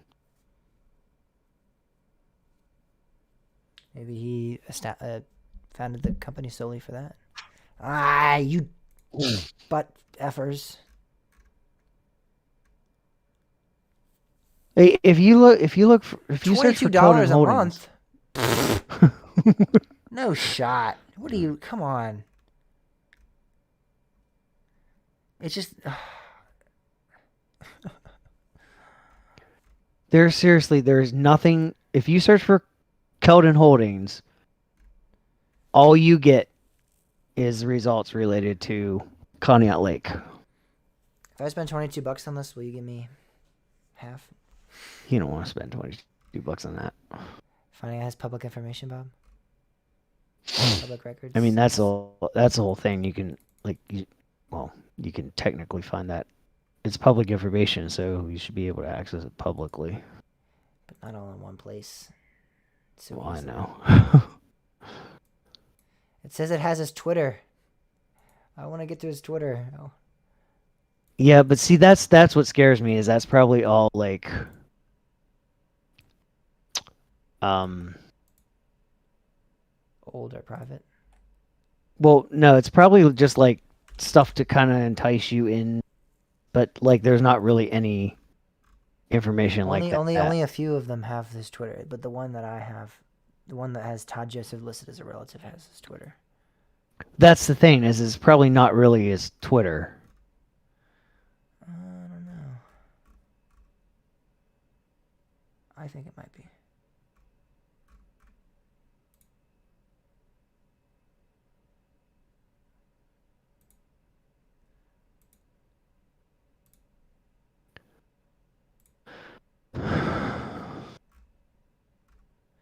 You are the sunshine of my life. He's listed as a relative again on this guy. I think this 47-year-old Todd J. Fenschenmeyer. You know what's interesting? Mocker, whatever. There's no registered agent for Keldon Holdings. It is interesting.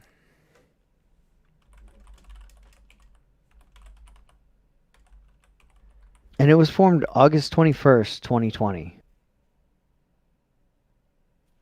I mean, who's processing? Who's processing their their paperwork and? I mean, I don't know. I know in Virginia, I have to have a registered agent. I know, that's so what I'm like, saying. Who's processing that I stuff? I don't know if Maybe Pennsylvania. Maybe Pennsylvania doesn't require it. I don't know. This is really weird. Registered agent receives all official paperwork from the state of Pennsylvania. They receive any service or process business may be served in a lawsuit.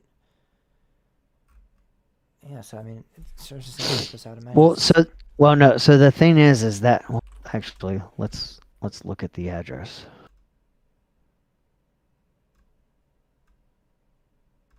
I mean, if there's people there doing business hours at the company address, then technically a registered agent isn't required. But there should be a name associated.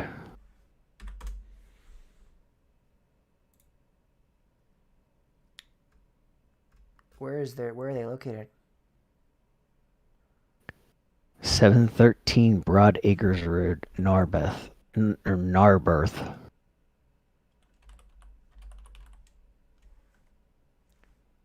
Pennsylvania, Philadelphia? Yeah, Pennsylvania, Penn Valley, PA. It's coming up as.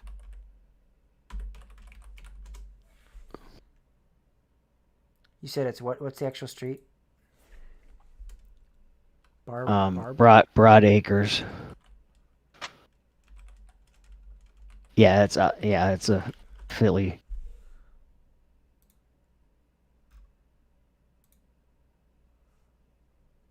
You said 713 Broad Acres. Yep, I think we possibly found Todd Joseph's house. I mean, it's definitely a house.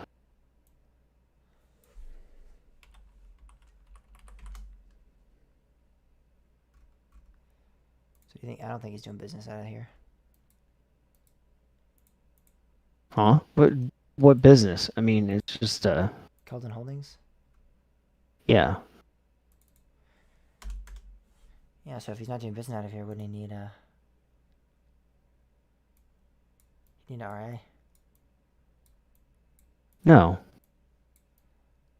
No, it's a registered agent doesn't have anything to do with. I know what a registered agent is.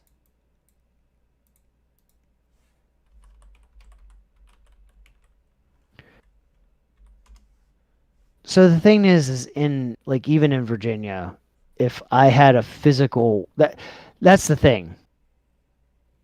If he knows that he's at home at all times, like during business hours, then technically he could get away with it. I mean, I really didn't even have. Is he living out of this address? Probably, yeah, I imagine. That's why I said that's most likely his home. I think he owns it, but does he live there?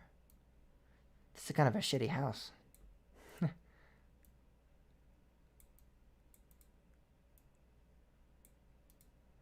I'm not here to judge.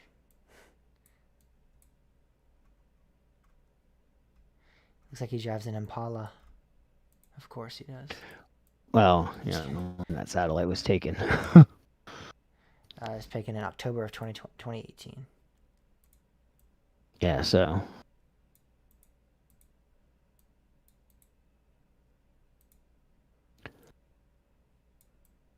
Do we even know what he looks like? No, I don't know. I haven't been able to find a picture.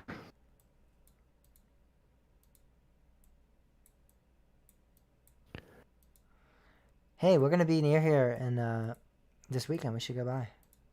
Go to Vegas house. We should go by and see. I did not say that. That was totally a joke for the world. Do not take that seriously. Bob,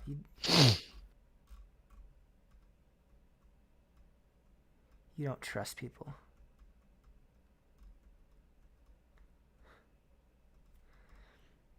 Why would anyone take that seriously?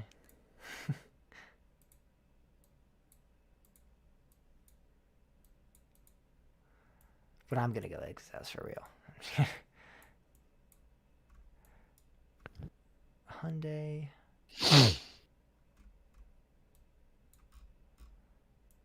We could go buy for real. I kind of want to go buy though. What's up, Todd?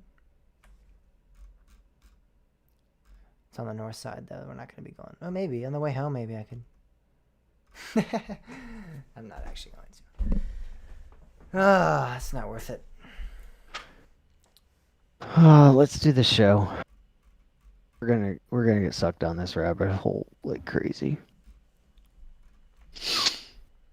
We gotta stop.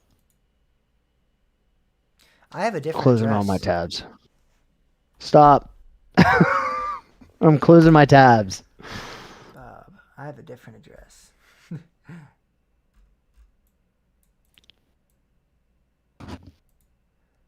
5 West Rock Hills Road, Philadelphia. We got to do the show. Come on, man. It's 20 till. We have to do this show because I have to work tomorrow. I usually don't have to work early, but like I have to work all day tomorrow, and I gotta get up for school. I know that's I'm not saying. I'm saying we both have we have to do this. We have to get this done. I'm telling you about to start breaking down crying. James, please. All right, I'm ready.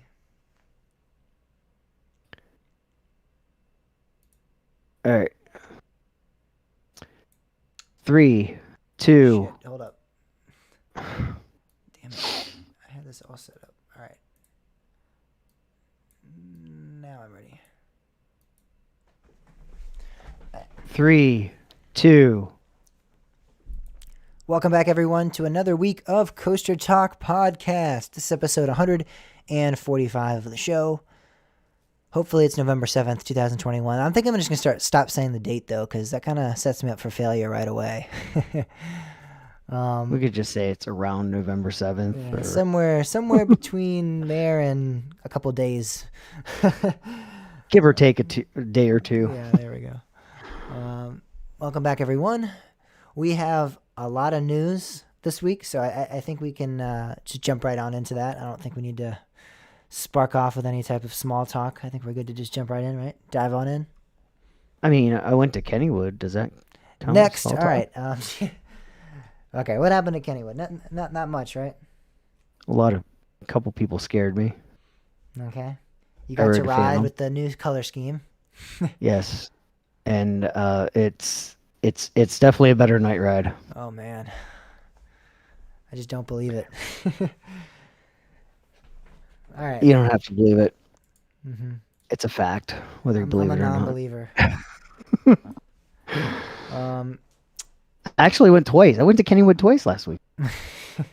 I went to King's Dominion. There's something Only cool. once, Yeah, I got went twice. not twice, no, sadly.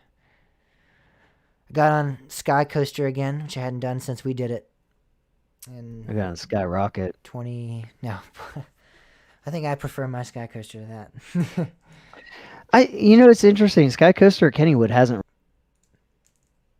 I had thought that it might have just been since Steel Curtain was built, but somebody said they wrote it prior to that. I wrote it. But with Steel Curtain being there? I think construction had started, but I don't know if it was. I don't think it was. Yeah. No, I think it was early 2019. I don't remember it, but yeah, I don't think it was. Yeah, that's the thing that's like interesting to me, because if you look at the path that it would take, it looks really close to the structure. Somebody said they wrote it with Steel Curtain there, so I don't know. I'm not sure about that. It's just kind of interesting. I do know Sky Coasters are very weird to operate, so it could be that they just, due to staffing this year, decided not to open it. That's possible. Yeah, you have to have I don't know. an associate called a site controller who has to go through this huge test, and then there's just a lot of stuff that goes behind operating one of them. So it's possible that's it as well. I don't know. However, again, let's dive right on into the news because we got a lot of it. It's gonna be a long show, probably because of it. Dollywood has the Pigeon Forge Planning Commission has approved a 20-acre site plan for an attraction at Dollywood. We have the blueprints for said attraction, and it looks like included in this will be a roller coaster.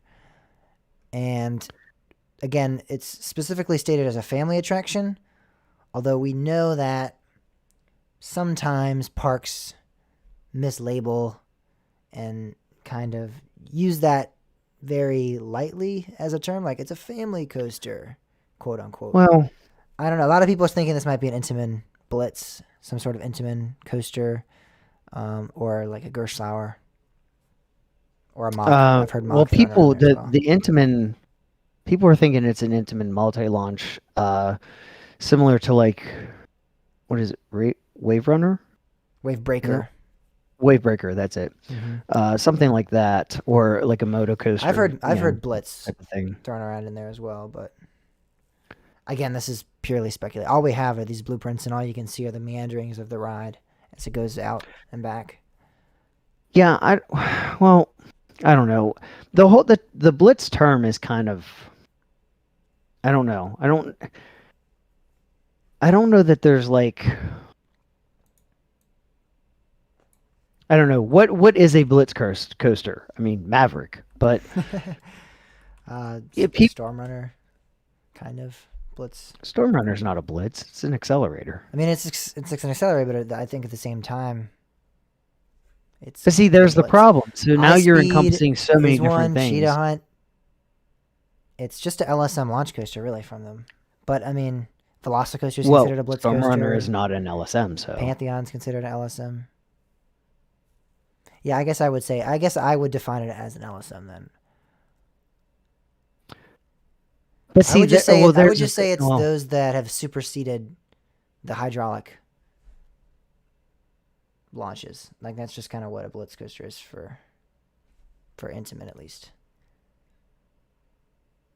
I thought it was maybe multi-launch was a factor. I think it can. I don't really know. Like that's the thing. Like it's know. easy to say, it's a Blitz. Well, I mean a Blitz, but I think that's a Blitz style ride. I mean, it doesn't have to fit that because I mean, again, you look at Maverick. Maverick's what? Like the trains are 3 cars long, and then you look at Velocicoaster, which is also considered a Blitz, and has like. Well, and like 8 or you 6 look cars. at Fahrenheit is like Maverick trains. Exactly, and that's not good. But that doesn't have the launches. I think a Blitz does have to have the launches. Well, I know. No, I'm not. I'm not saying that. I'm not saying that Fahrenheit's a Blitz. I'm saying that it's like that's the whole ambiguity. Like there's like I don't know. It's like I don't know. I can agree. Blitz that isn't term, even really. I can agree that the technical term's a little term. broad, but I don't. I think that's what I've heard being passed around as what this could be. Something of that caliber, like Cheetah Hunt is considered a family coaster, yet it has inversions and it goes. It launches pretty quickly. I mean, so I don't. People are thinking right away. Hagrid, and like I mean, do people consider Hagrid's like where did that's another thing is where did the Blitz term come from? I think from Intamin. I mean, Maverick it's a custom LSM launch coaster. That's what it's listed as. On Intamin site. Well, on RCDB. Yeah, I think the term came from Intamin. Maybe. I mean, I can't imagine it was derived from anything else. Why would we just assume a random type of? Oh, ride? are you saying enthusiasts don't make stuff up? Not that odd of a name. Like that seems like a product line. Like it's a Blitz coaster. Maybe I'm completely wrong, but that's what I would imagine. I don't know. I'm actually looking at Intimate's I am website as well, right actually. now. I don't see anything called Blitz. Right. I see LSM Launch Coaster, Right. which could be what they're just calling the Blitz now. Did they ever call it a Blitz is my question, historically. Because this is what a Blitz is. If you look at the concept art for it and the trains, it's very similar to what a Blitz is. And okay, yeah. Cheetah Hunt's considered that. Ice Speed is considered. All the Blitz coasters are considered that. Top Thrill Dragster's considered that. What? And so is King Ka. Okay, hold up. Wait a minute. What? Hold up here. That's not LSM. It says Wait LSM a Launch Coaster. minute. Did you see it on Intamin site? Yes, I see it. Oh man. And Look Stealth? at Coaster Studios getting their video on Intimate's website. What? Oh man. Oh man, that's funny. I mean, I guess. Well, yeah, that's interesting. I mean, clearly that's not. Maybe it is a Blitz. Maybe Top Thrill Dragster is a Blitz. I don't know. I mean, I guess the thing is they don't make the accelerator anymore. So, but I mean, in a sense, that's kind of that's very misleading. That's 'cause inaccurate. I mean, that's just that's clearly not LSM. yeah. I don't see why they would not just say these are accelerator coasters, but they're just extant now. Like they don't exist anymore. We don't build these anymore. Why don't they just say Legacy Coaster or something like that and just put here's all the stuff we built that we won't build you. Yeah, exactly. That'd be suitable. Yeah,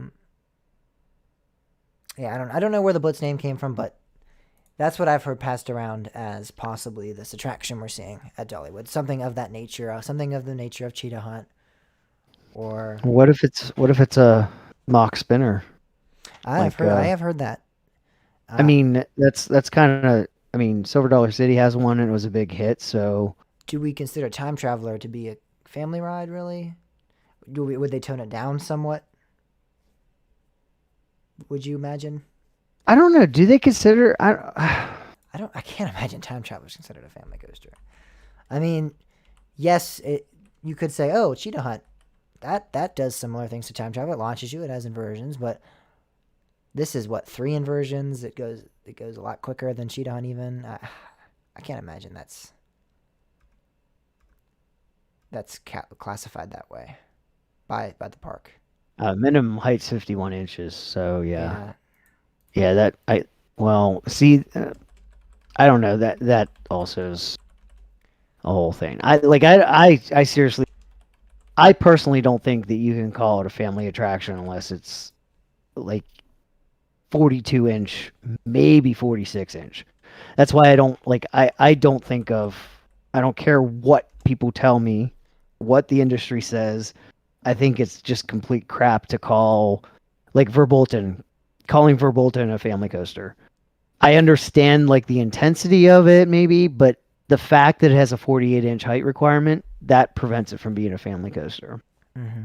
I think the only people calling those rides family are people that don't have the entirety of their family at amusement I parks agree with that them. it doesn't have that appeal because those younger children can't ride it, but that doesn't mean that the parks won't call it that. So that's why I'm coming at it from that No, angle. yeah, saying Dollywood I might agree. say, hey, this is a family But attraction. see, Dollywood is the kind of park that I think would take that a little more seriously. I mean, they have like Fire Chaser Express. You know, that is a family coaster, and it is a height requirement. Mm-hmm. So they might, you know, I think they're one of the few parks that actually looks at this as a family experience, where Cedar Point likes to say they're a park for the whole family, but there's a whole section of the family that just gets forgotten. Like Dollywood's like the anti-Cedar Point in so many ways. But to me, that's like, I just feel like Dollywood would take that a little more seriously of like, okay, this is a family coaster. We need to include the actual whole family in this ride. I mean, well, obviously not babies and stuff, but you get my point. You get where I'm coming from.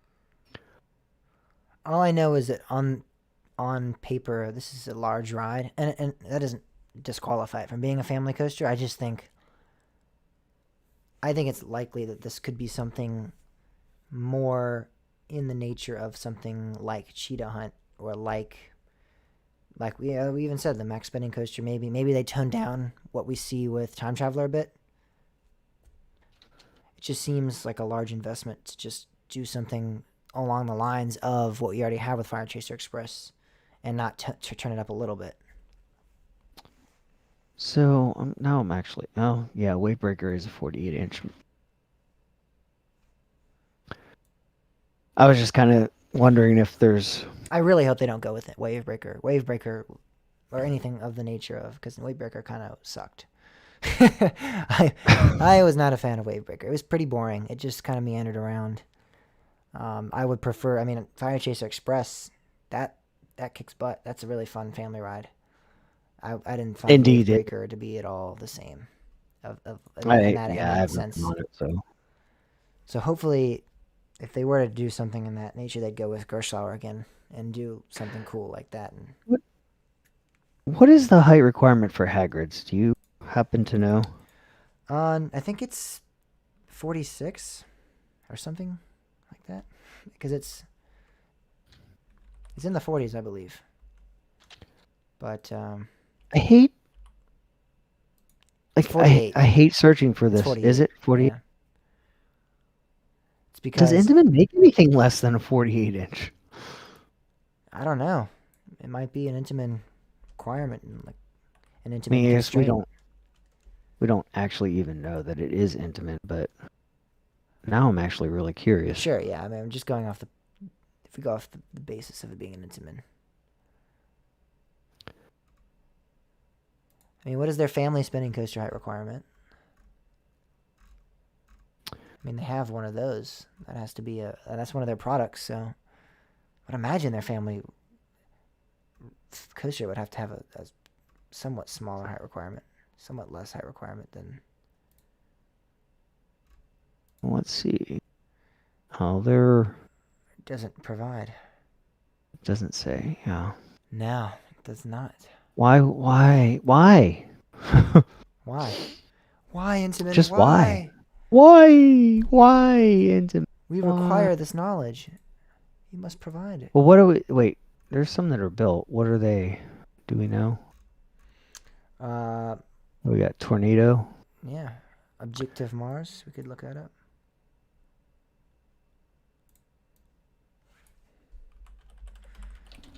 This is great. Yeah. We haven't even got back to the first news story, Bob. We haven't. All right, Dollywood's building a coaster. We think. Okay, hold up. Too. Uh-oh. Objective Mars, the height requirement, or so it says, is 44 inches. So 44. Well, that's definitely better than 48. So Yeah, so it is possible for an Intamin ride to have a lower height requirement. We'll see. We'll see. So, I mean, yeah. Well, yeah. That's one interesting thing. Laugh Track is actually, I think it's 42 inches, but Still Dragon at Waldemere is actually 48 inches. They're literally clones. Yeah, I mean, typically the manufacturer provides the minimum, and then the parks is like, well, Yeah. well, we disagree. Yeah, so, yep. They're building a roller coaster, I broke the Dollywood. Intamin website. We don't know what it is. We have don't no know idea.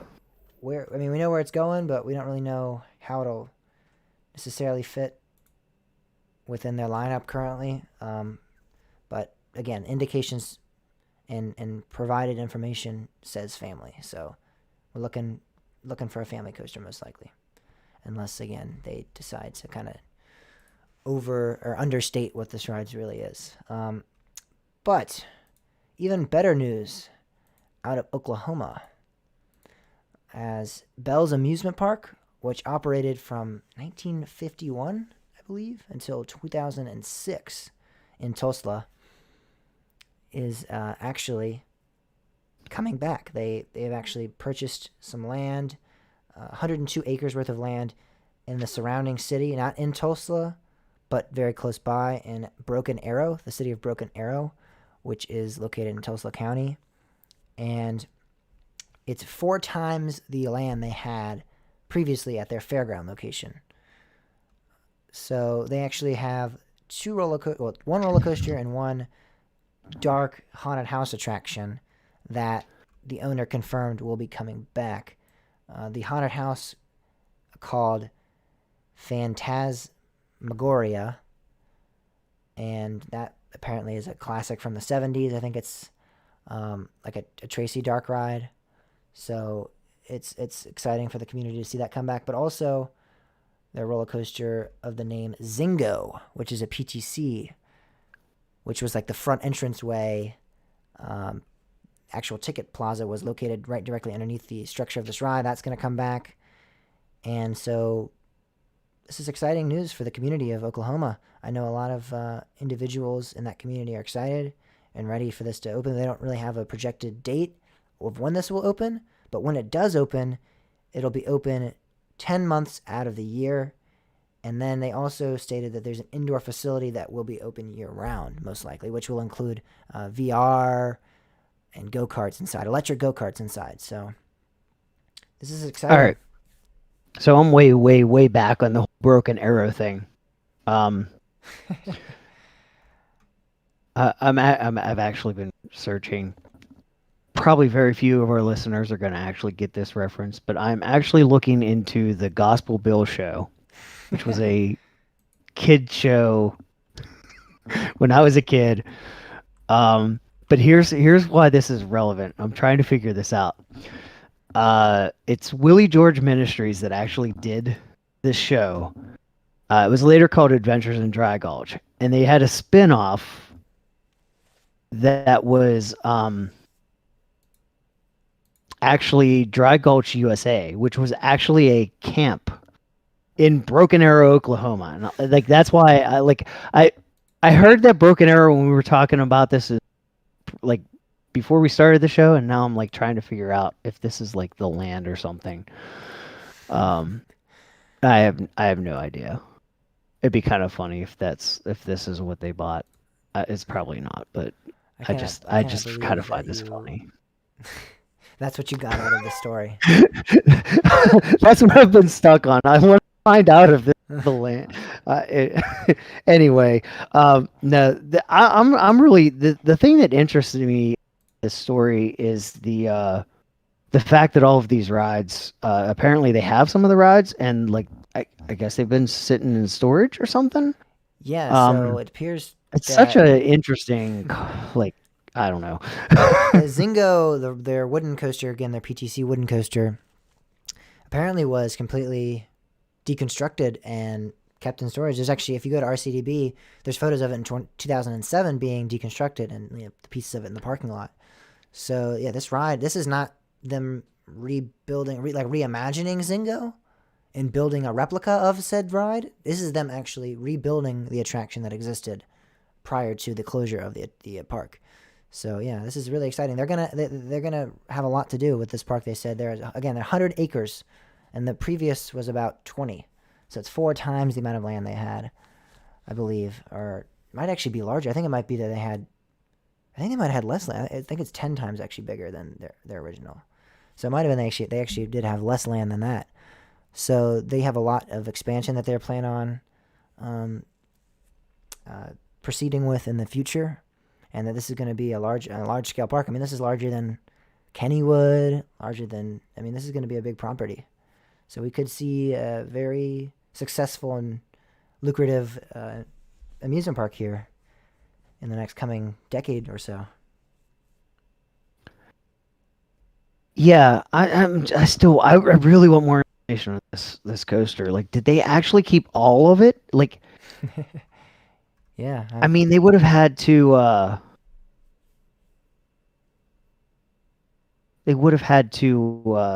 Have quite the storage and the documentation of like all those parts and making sure that they keep all of those parts documented.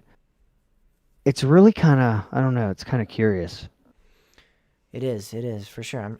I would like to learn the process. Maybe we'll get one of them on the show. Maybe we'll reach out.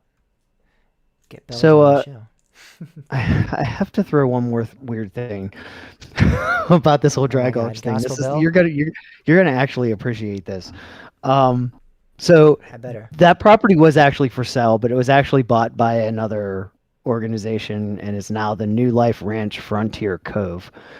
Okay. But this property actually has they have a Christmas train. And Locomotive 552 was actually from King's Dominion. Wow. That is pretty cool. So, yeah, it's kind of interesting. It was built in 1974 for the Old Dominion Line, which is the now defunct railroad at King's Dominion in Doswell, Virginia. That is pretty awesome, actually. Yeah, I thought that was interesting. But it's definitely not the same property. It is no longer Dry Gulch USA. Sold to somebody, but it was actually sold to somebody else. So, come on, old Bill. But yeah, it's a little bit of neat history for you. There you go. Just bring it into some context for any of those that you were wondering. I know a lot of you were like, "Oh man, that's Old Bill US. That's where it is. That's where there's like one person right now is like, "Oh my God, somebody else that show." Everybody else is like, "Shut up, Bob." Yeah, all right. Well, take it away, Bob. This is your story here. I knew about it prior to your finding out, but I honestly didn't send it to you. And then apparently the drunk riders got a hold of it. You're saying that you withheld information that I would appreciate. I did. I kind of forgotten that you would appreciate this, and I also didn't look into the fact that it was something that you would like because of a certain feature that you're going to talk about. So, many of you know that I decided to not purchase a Six Flags season pass this year because of their decision to not include other parks. Well, last night I purchased a Six Flags season pass, so you might already know where this is going. Six Flags Great Adventure now is selling tiered season passes. And the interesting thing about this is the tiers actually are the memberships. Yeah, they correlate. Mm-hmm. So you're actually becoming a member with this season pass for a period of time. So basically, it is a season pass that gets you the membership privileges for that season. Mm-hmm. Again, Six Flags loves to be overly complex and trick you into getting stuff and just making you go, oh, whatever, just sell me. But this is actually very interesting because if you get the Gold Plus season pass at Six Flags Great Adventure, which was $79.99, it does have access to all of the outdoor Six Flags. Yeah, they're because very apparently there cognizant about is posting actually an so- indoor Six Flags. Great Escape Lodge is actually an indoor Six Flags. I'm guessing that's what they're excluding. I don't know. It's kind of interesting, but yeah, the interesting thing about this is, well, there's a lot of interesting things about this. When this was discovered, I don't even know how this actually initially came into view. I saw it on Facebook. That's why. Okay, so it was just the link. So I don't know if Six Flags like advertised it somewhere, but you could not get to this page from just going to the Six Flags website.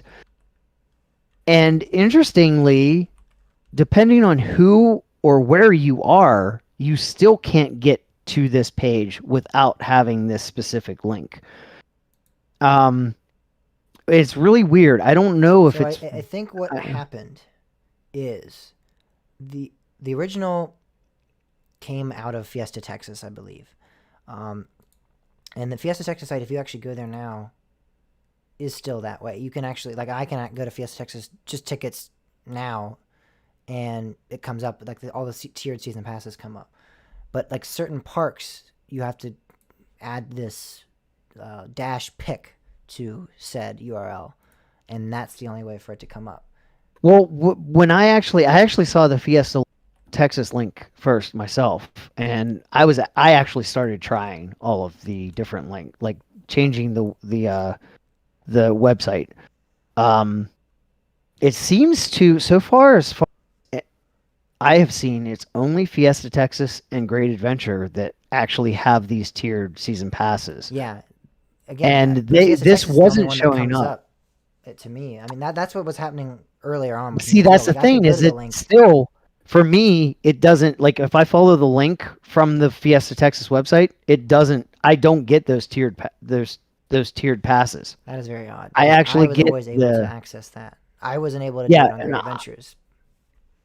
I had to do the dash pick. Yeah, so that's what's weird about this, is it's like different people get different results, but it seems like if you use the link in if you look in our show notes, there's a link. If you use that link, it's going to take you to a page where you can actually purchase a season pass,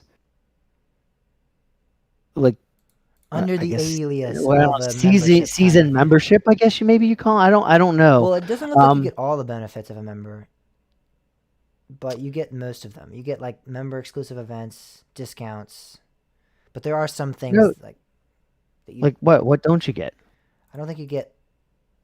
I think there's other, like, specific, like. No, it's literally a membership. My email shows membership. Like, it is functionally a membership. When I log into the portal, now that I finally, like, it actually says membership, and it has all of those benefits listed. Which is, I mean, it's really interesting how they're doing it. I find that odd. But I did find one caveat, which is, to me, is completely insignificant. So they have the Six Flags rewards that you earn points by doing stuff. I don't know. Just going to the park. If you go to the park, if you buy something, it just tracks, like. Yeah, so you get rewards points, and then you can spend those reward points on stuff. Yeah, they're incentives. What it looks to me, the major caveat here is, when your season pass expires, you lose those points. So you can't carry those, at least from what I'm gathering right now, you're not able to carry those points over year to year if you do the season membership. All right. Like, if you have an actual monthly recurring membership, those stay with you. But I think that's the major difference, and that might not even be the case once everything starts falling into place. But yeah, so that's interesting. I'm really curious to see if this rolls out to other parks, or I mean, it's only, again, the only two that we're able to view it right currently is Fiesta Texas and Great Adventure. And I wonder why those parks. Yeah, why specifically those? Yeah, I don't know. I mean, those are two of their more popular locations, but why not like Magic Mountain as well? Or, Yeah. That's the only thing I could say. Oh, they're two popular parks, but again, so is Yeah, Magic Mountain. it'll be interesting to see how this develops. But the good news is I have mine, and I have the documentation that shows what I bought, Yeah. so that I can go have an argument if need be. All right. Well, if you want to buy a Six Flags season pass, you're in luck. They're gonna get you into more of their properties this year, like normal. So Conneaut Lake Park, we have 2 stories out of them. And of course, we always come back to Conneaut. That's kind of our everything leads to Conneaut. It's like you know what? I really seriously. It's literally the 7 honest degrees of God, Kevin Bacon. I swear. You can actually ask James. Like literally, the show notes did not have an actual story about Conneaut. The story was actually about Knoebel. Yeah. Until literally right before we started recording this show, we found I had the changed the big link news to story. a Facebook post, and then Bob would scroll down from that Facebook post and saw the other posts they had. And lose my number, Keith. That's the comment. That's the only comment from Todd Joseph when the Meadville Tribune contacted him over a lawsuit that has now been filed against Keldon Holdings in relation to them blocking property to which so here's how this plays out. Before Keldon was even involved, the Board of Trustees actually were selling off certain parts of property of Conneaut Lake Park to, they weren't using the land, so they helped, that just kind of helped them financially, so they sold off the land. Well, when they sold some of that land, they actually the property was actually granted easements through the Conneaut Lake Park property. And the requirement was that has to remain. That is legal. That is like on the deed. There's it doesn't matter that it was bankruptcy, whatever. This is actually a legal requirement. They have to have this easement clear. And it's the access to. And they've been blocking it. And so I think it was actually November 3rd. That there was actually the actual hearing for the bankruptcy court, which, as we expected, the judge ruled that he had no jurisdiction. But he stated there needs to be clearer communication. He actually told Keldon Holdings, look, the solution may just be you need to tell people what's going on and have better relationships and communication with the community around you. Yeah, it's called PR basically is what what he was saying. And Todd responded, "Lose my number." Well, no, yeah, that's pretty much. But so he also said that. This is something he kind of even the bankruptcy judge even kind of implicated the attorney general, sort of not like directly, but like kind of said, look, you kind of need to be more clear about, are you actually like looking into this? Is there, are there charges coming, or or suits being filed? What's going on in your mind? What's going on? Are you going to do something? What you gotta let me know. There is officially a lawsuit filed now, and it's over this property of blocking these easements. So this will be interesting. This isn't one like, at least in my mind, this is a pretty cut and dry thing. Like this, you got to keep this access open, and he hasn't been doing that. So. Yeah, there was argument, I believe, that he blocked off that piece of land because people were using it to access the park, and they were supposed to be paying that $5 fee to get into the park. So I think that's part of the argument he made. That's what I read into, but And see, then that circles back around to this whole public use thing. yeah, And that's the thing. Conneaut Lake Park was always free admission. There wasn't any charge. exactly. You had to pay to ride rides. It was a free admission park. It was public property. You couldn't. Yep. I mean, you could walk up there in the middle of winter and just walk through the park. It was just open. Yep. So yeah, it's kind of interesting. You know, things are still getting. It's just so interesting. Obviously Todd Joseph is unhappy. He It seems rightfully every should week be. there's another development, another unfolding of. I know what it's is going on. crazy how much is going, and I'm actually kind of glad this is something that just keeps happening, and it's like I don't want this to be like. I mean, for example, like look at the whole Top Thrill Dragster thing. Like there was the media was all over Cedar Point to get statements and figure out what was going on for 2-3 weeks, 3 and then weeks that or was so. it. Mm-hmm. And then it was gone, and we haven't. I mean, El Toro Ryan did a video, but we haven't heard anything from the media. They whatever, it's disappeared. But that's not what's happening up in Crawford County right now. They're staying on top of this, and I like to see it. I mean, I'm still not hopeful that the outcome's going to be good, but I'm glad that people are just generally being a pain in the ass to this guy, because I mean, he started it. Yeah, they're doing good investigative journalism for sure, and following this and researching and studying, and every time something happens, they're on it. So and I think it's because the community actually does care about this park. yeah. You know, there's so many people that are even in the enthusiast community, there's a lot of people that really love this park and want to see it survive. But there's a number of people that are just whatever, just get rid of it. I could care less. And a lot of times local communities don't care that much about stuff like this, but in this case they do. They are very invested in this, and I think that's a good sign. Yeah. They're definitely vocal, and now and one thing blunt that's about kind their of support. a I mean, there are a ton of fan pages on Facebook talking about Yeah, it. They're following along yeah. every week. and they're very active. They're Yes. very active. Yes. Now another thing that's kind of a good sign, bad sign, depending on which angle you look at it, is some trucks we're seeing pulling away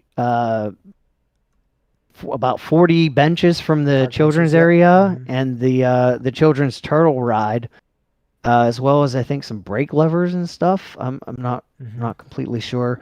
And allegedly this was actually Knoebels purchasing that or acquiring that, or I mean it's Dick Knoebel. They could have been dumpstered out for all we know. They're heading on down. That's where this destination for these trucks is. Yeah, so there's definitely pictures of the trucks, but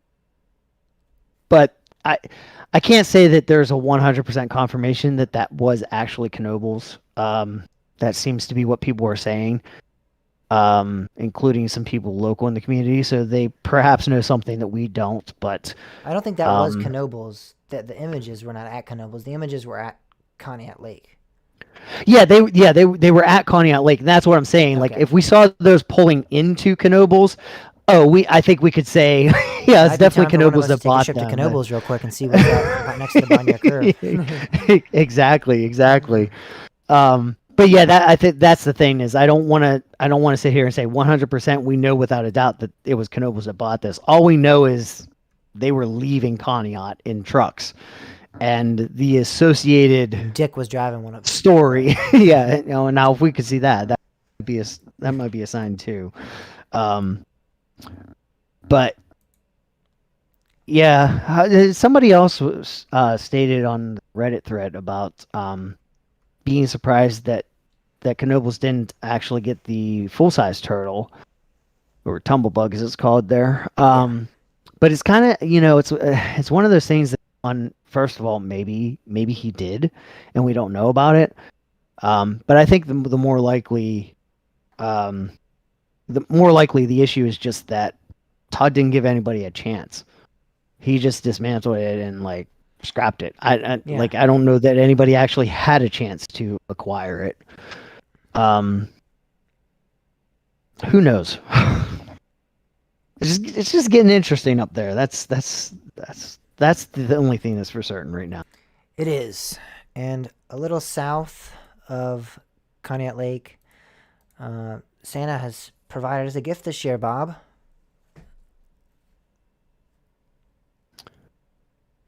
Yes. So this is kind of actually funny in a sense. One of my biggest complaints about Kennywood was their holiday lights. They never operated any coasters. It was always just rides. Yeah. This year, it seems like they're opening Jackrabbit. That is no longer. Yeah, they were gonna have some rides open for us, which is great. The funny thing here is, I really think they don't really have a choice.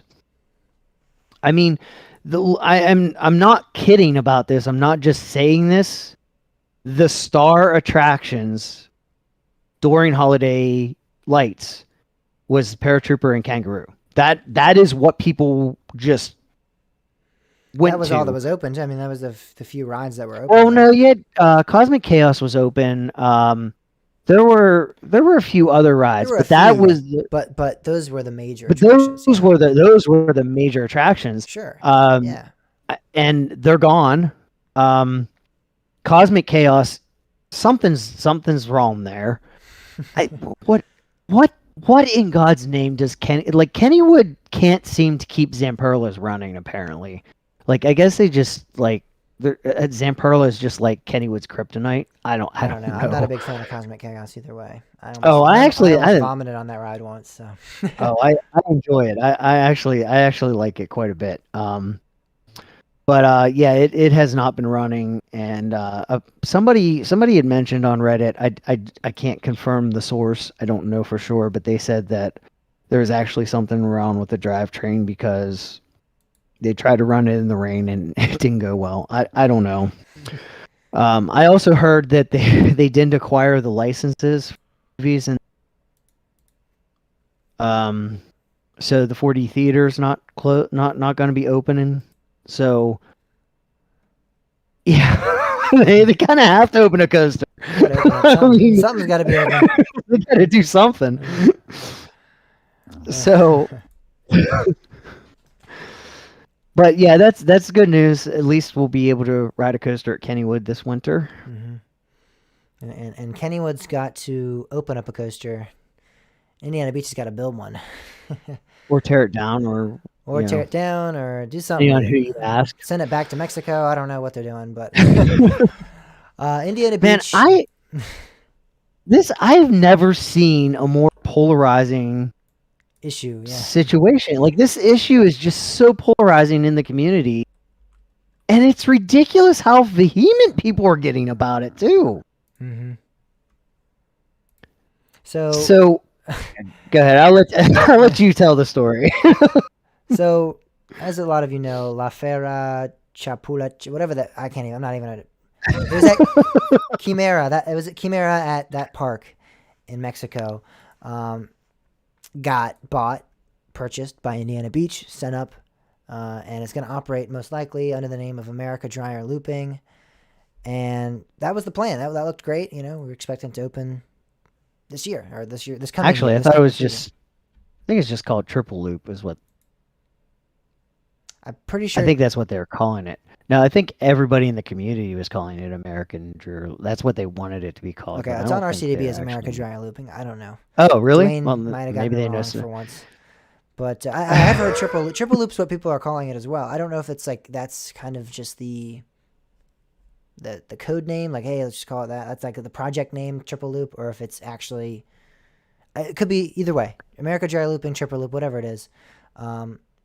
That was supposed to open up this next coming season, we thought, and that was kind of the end of the story. However, I don't think anybody actually thought that. I think a few did. I was among the few that thought it might. I didn't see why not until now. So if you go to RCDB, this is great to see like what they've actually done. They had 2.5 of the loops or 1.5, sorry, 1.5 of the loops already constructed and erected and ready to go. But recent events, recent complications have led to them actually removing both the loops, and apparently, based on information received from the owner's son, Gene Staples' son. This isn't, again, I don't want to confirm it, but there has been messages leaked that were via him and another employee at the park that say it's just being removed because the actual placement of the loops was not correct and that it needs to be shifted a bit. I think it's like 2 inches or something. But however, many people were thinking, oh, it's getting removed. This is it. It's gone. That was a lot of people's initial thought. And so that's why Bob is saying it's so polarizing, is because there are people saying, good riddance. This thing is a death machine. It deserves to be, destroyed and buried in the depths of hell. I mean, people are not happy. It's absolutely ridiculous. It seems like there are a number of coasters in existence that people died on, and people continue to ride those coasters. Yeah. Because after each incident, things are made better. You learn from incidents and you try to improve. You make those situations better. And that's the whole thing, is just because there was a major accident that killed people with this coaster, that in no way means that you can't modify the ride. I mean, fix it. Especially when the cause of the accident was completely due to poor maintenance. It's not like there was a design flaw or anything. It was just poor maintenance. So you fix it. And that's part of my, I'm not going to get into what was leaked, what was said. I don't know. As far as I say at this point, we don't know what exactly is going on. But there's so many different possibilities. Okay, maybe they were erected in the wrong spot and they actually have to move them. Or maybe it was trial and error. We have to put it up, we have to see how things fit together, we have to assess it, then we take it down to make repairs on the track. Mm-hmm.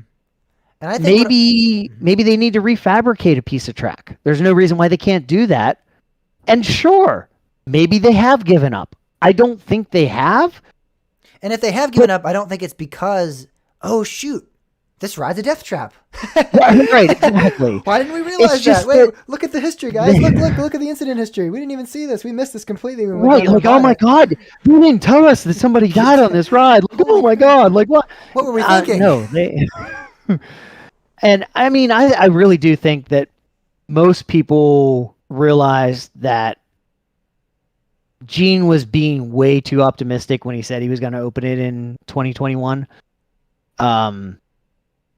That just, I think I'm not surprised that it didn't. I don't think anybody is surprised that it didn't open then. But just because it's taking longer than he expected doesn't mean that he's given up. Yeah. I mean, and the great thing about this ride is that it is a traveling coaster, so it's not too terribly difficult to construct. I mean, this could open still. I mean, not this season, but very, very recent, very soon it could open. I mean, I don't know why 4 or 5 months we don't see this ride open operational. I mean, yeah, that's the advantage to this ride. And Indiana is also this is another thing. This isn't a state that doesn't have a working amusement ride program. Indiana has a program where they do safety inspections. They have, an infrastructure there to ensure the safety. Mm-hmm. Now, where does it rank in comparison to Pennsylvania and Ohio, which I think are probably some of the best? New Jersey's probably one of the safest, but they're also kind of ridiculous at times. Kind of sticklers, yeah. But I don't know that Indiana is quite to that level, but they're also not Kansas that just lets a water slide get built that should have never been built. so that's another thing to keep in mind. Like, it's not like they could just, let's just build this thing and hope to God it works. Like, no, they have to go through certifications. Things are going to have to be met. So that's, and again, and everybody, this is what confuses me so much, is you hear these arguments time and time again from the enthusiast community about how nothing bad could ever happen because place, and then all of a sudden we get to this, and it's like, well, for some reason, all of a sudden this one's going to kill somebody. Why? Like, if you make the argument for all of the coasters in the United States, why does the same argument not apply to this one? Mm-hmm. It's just beyond me. I just don't I don't understand it. Yeah. Again, I wasn't at first I wasn't in opposition to the opinion of, hey, this ride's being torn down maybe. When I saw the picture, that was my initial thought, and then I was like, well, maybe they didn't meet certain specifications, maybe again, it needs to be refurbished. That started crossing my mind, but my first thought was maybe it is being torn down, maybe they can't. But it wasn't ever because it killed somebody. That wasn't ever my thought. Oh, of course, it's got to be torn down. I mean, that just makes sense. Like that, I don't understand how that. Right. I mean, why didn't they tear down New Texas Giant? Exactly. I don't understand how a rational person can come to that conclusion. I mean, we have so many operating rides that have had incidents, injuries, and just deaths. And again, as Bob said, they're operating to this day. So I don't see how that can be a rational conclusion to come from. And of course, it killed somebody. They can't operate. But let's also keep in mind that an identical coaster had an identical thing happen, and it operates to this day. Yeah. And it's Mindbender for many people that don't know, but at Galaxyland. Yeah. So I don't. Let's tear it down. I don't know. Bob, we gotta head up to Alberta. Head up there and tear it down. There should be protests. It's dangerous. Why would we ride it? It's dangerous. No, we can't ride it. We got to go tear it down though. We have to be. Okay, that's right. Okay. We're bringing the demise to the ride. Yeah. Oh man. All right. Well, let's get out of that slump a little bit and talk about something that we're excited about. Vote Coaster, a great poll that is run by a friend of the show, Harry. CoasterBot is now open, so you can go vote for your favorite attractions. This is similar to the Mitch Hawker poll, where they take different. It's not just a straight rank your rides, and we're gonna based on how many votes we get, put them into a list. The thing about this is you list all of the coasters you've ridden, all your credits, and then that plays into what value they're getting. The ranking. Yeah. So people that have only rode 20 coasters and people that have rode 400 coasters are all equal and the weighted appropriately. And this has to be the most fair process of establishing a list of this type. Yeah, I agree. So again, coasterbot.com/votecoasters. I'm so used to doing our URL. I almost. And you can vote. Last year, I think it was Steel Vengeance that won. So probably. Yes. We'll see what this year is. We'll see. So go out and vote. Go out and vote. I think you have until the end of November. Mm-hmm.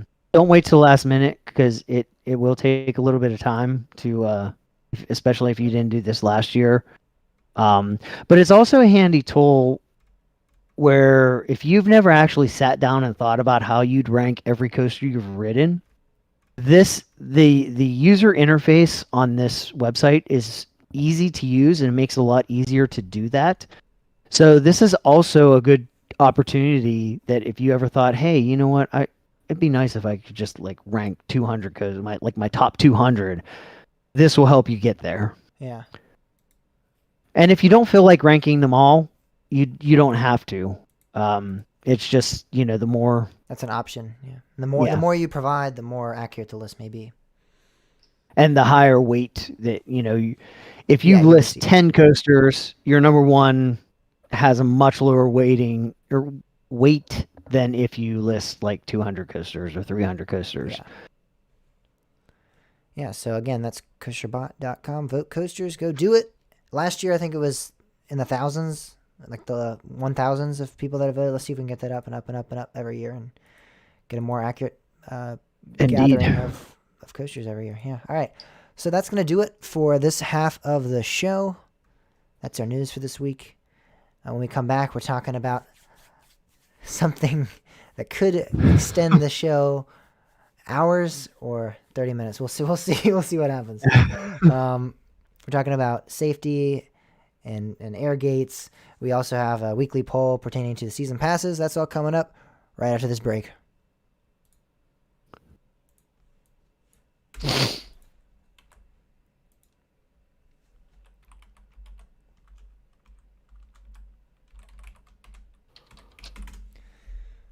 Oh boy.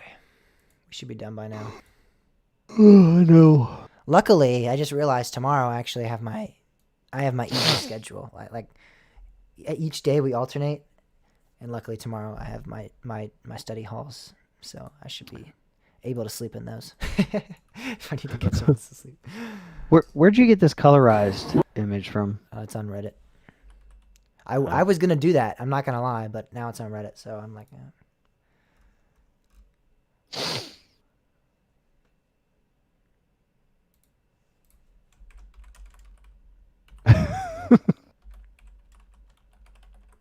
This comment. This guy sounds like a real peach.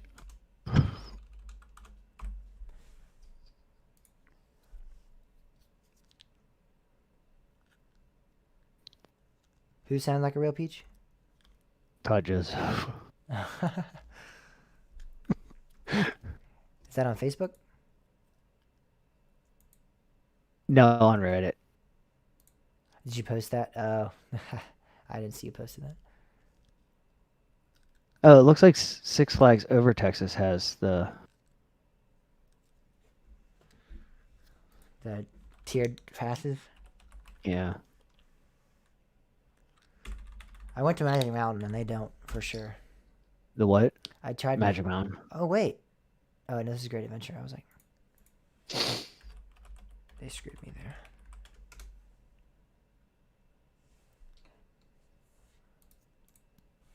I hate rollovers.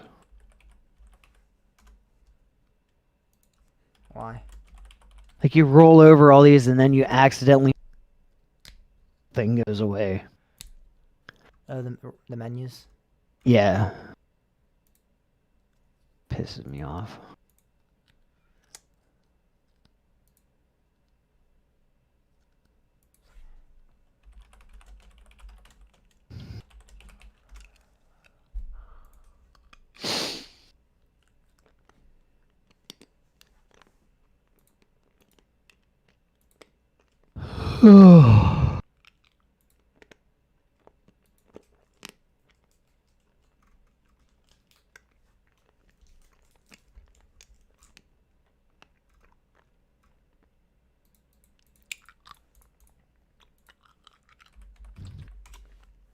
I mean, it's also possible that Great Adventure decided to do it because that's where their largest Great Adventure and Fiesta Texas and maybe Over Texas as well have the largest number of season pass holders, and they're like, we don't want to lose a good chunk of them. Oh, that could be too. Yeah. I was also thinking maybe it has to do with overlapping parks. But the weird thing, which makes sense, that makes sense with not if Over Texas and Fiesta Texas are both doing it, which I guess it is, they are. But like Great Adventure overlaps with. Well, I guess they're in the center of Great Escape, Darien Lake, and America. And New England, kind of. And New England. But like the other way but West Coast isn't as big as an overlap. West Coast, there's no overlap. Right. There's no park. Right. But like Over Texas and Fiesta Texas would be reciprocal because it's just the two parks. But like America, yeah, Great Adventure's reachable, but like Great Adventure is in the middle of all of those parks, so that like might be why that would be. But so that would West Coast, there's no access to a season right. pass. Right. Yeah, because they're so far apart. Yeah. And also there's no season pass option there. Right. So. Yeah, so that might make sense on those. On why those maybe. parks. Yeah. Same with the Great America. Like, there's not really any other. I don't know, but Over Texas and Fiesta Texas are really far apart from each other. They're like 7 or 8 hours away from each other. Are they that far? Yeah. I mean, I knew they weren't real close, but I didn't realize they were that far. Other. Maybe it's a little bit less, but it's something like it's at 5+ for sure. Huh.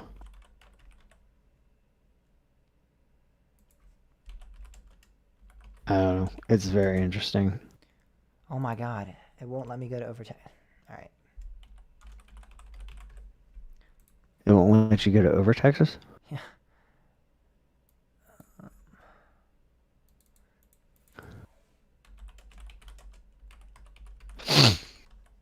Maybe it's also just that they looked at the numbers so far, and those are the parks that got hurt. Each other.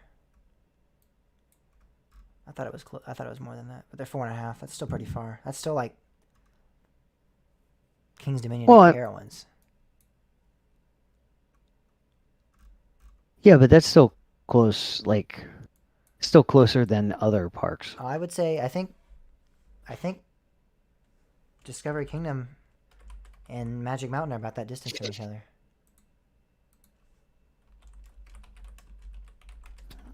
I did that trip. I don't know. I think that was about 5 hours. Yeah, 5 hours. So 5. That's the same. That's about. Maybe just the numbers, like all the other parks, they got enough conversion and their memberships went up close to the number of season passes they lost. That's what I was thinking, yeah. And then those other parks were like, oh shoot, we're gonna lose. Yeah, Great Adventure and Fiesta Texas, like they lost.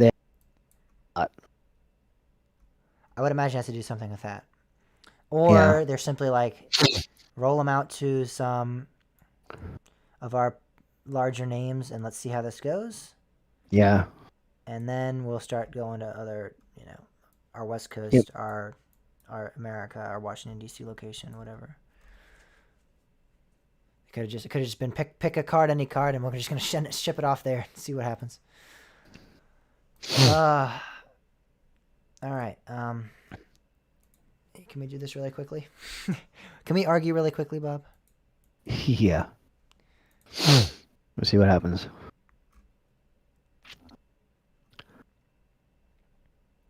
Three, 2. And we are back. Welcome, everyone, to the second half of the show. We're going to be talking about first safety and air gates, really. But first, we're going to highlight a specific story that's kind of an introduction to what we're talking about. So linked in our show notes, you'll see is a video on Twitter of Riddler at Six Flags Over Georgia operating. They just refurbished this ride. So this is one of the first times it's operated. This is Riddler's Mindbender. We've talked about it on the show a couple of times. They repainted it. They retracked it. And there is a child in this video who is in front of the air gates, not behind them. He's able to technically step foot onto the track if he wanted to. Let's be clear. This isn't like a little child. This is an older it's child. About a 7 or 8 year old, I'd say. Maybe 10. Somewhere. In I'd that say age. more like 10-year-old. Somewhere in that range. And yeah, this is not an infant, for sure. And the ride is operating though, so I'm just trying to paint the picture in people's minds. The ride is operating. It's coming through. It's actually parks. It seems to have parked, and then continue on a little bit further. I don't know. At the end, do you see at the end of this video, it actually ends up like it's rolling out of the station. Like it loads, and then it looks like it's rolling out of the station. So I don't know if the kid just never exited. I'm a little lost actually.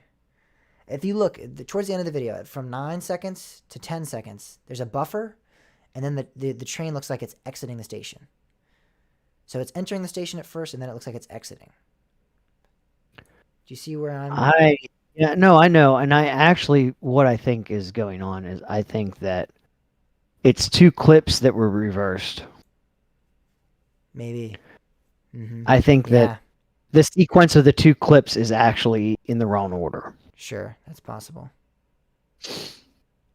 All right. Well, either way, that's the preface to this discussion is this story here, and really what we're talking about here is the importance and the purpose of air gates in general. I am of the opinion that air gates they're not crucial to the operation of rides. I don't think you can. I mean, there are obviously parks that operate without them. Kennywood being a prime example of that. That's a major park that still operates without them. On Phantom's Revenge and Phantom's Revenge, Thunderbolt doesn't have any. So I think that the reason they're being implemented now, though, is because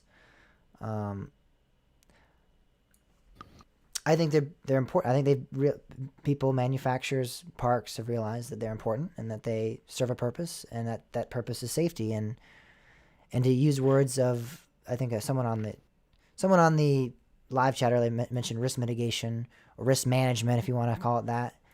I think it's look at you trying to snipe my words. I said I was going to make that argument, and you're using it first. Well. I would have brought that up. I mean, that's what this that's is. What but this I think boils it's fine. down to. That's this is an issue. It's a perceived safety issue. Insurance companies are like, oh, hey, why don't you put gates there so people can't do something that any logical human being knows not to do. As we see with Phantom's Revenge, nobody has run out in front of Phantom's Revenge train. Mm-hmm. To me, it's not about. It's not obviously gates don't ensure that it won't happen. People can easily bypass them. I simply think it's kind of a psychological reaction. If there's a barrier in front of you, you're less likely to do something, and to try bypass that might make you're going to make a conscious decision.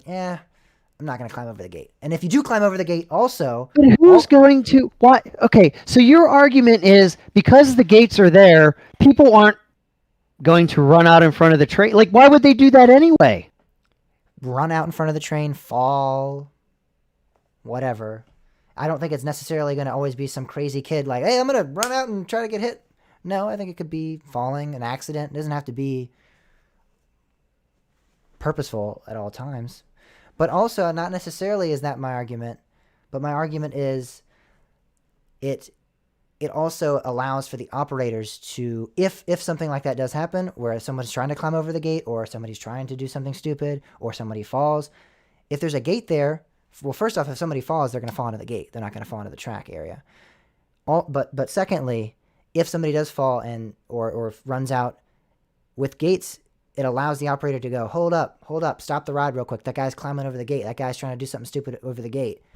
It allows for that buffer time for the ride operators to react, which I think is important. Do you really think that there is an amount of people who their soul, like they just want to be close to the train as it coming? Like, I don't see, that's the thing that I have. Like, I don't understand the logic behind this. Yeah, like, I do actually.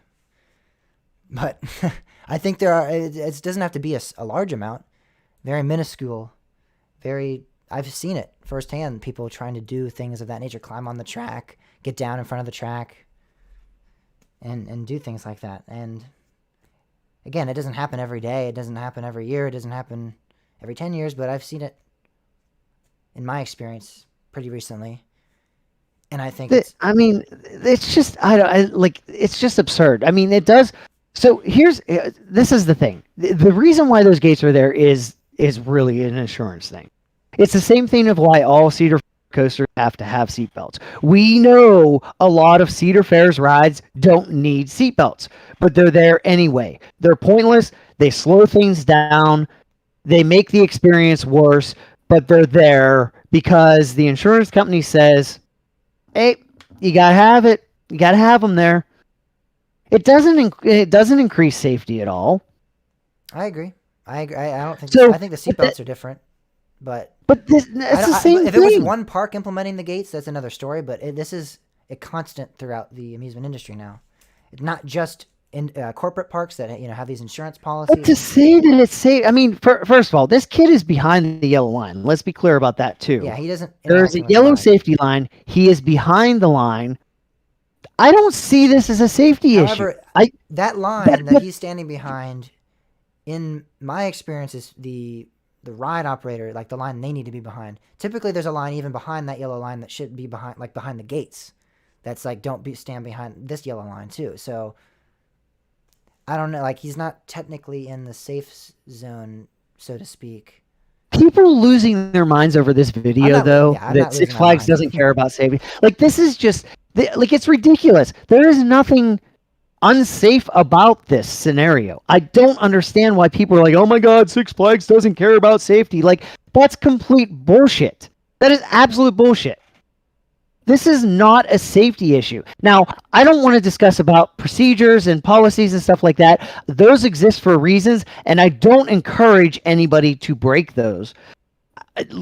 Let's set that aside. My argument is not what the park's procedures are. If the park has a procedure and you need to follow that procedure, you follow that procedure. End of story. That's just the way that is. That is...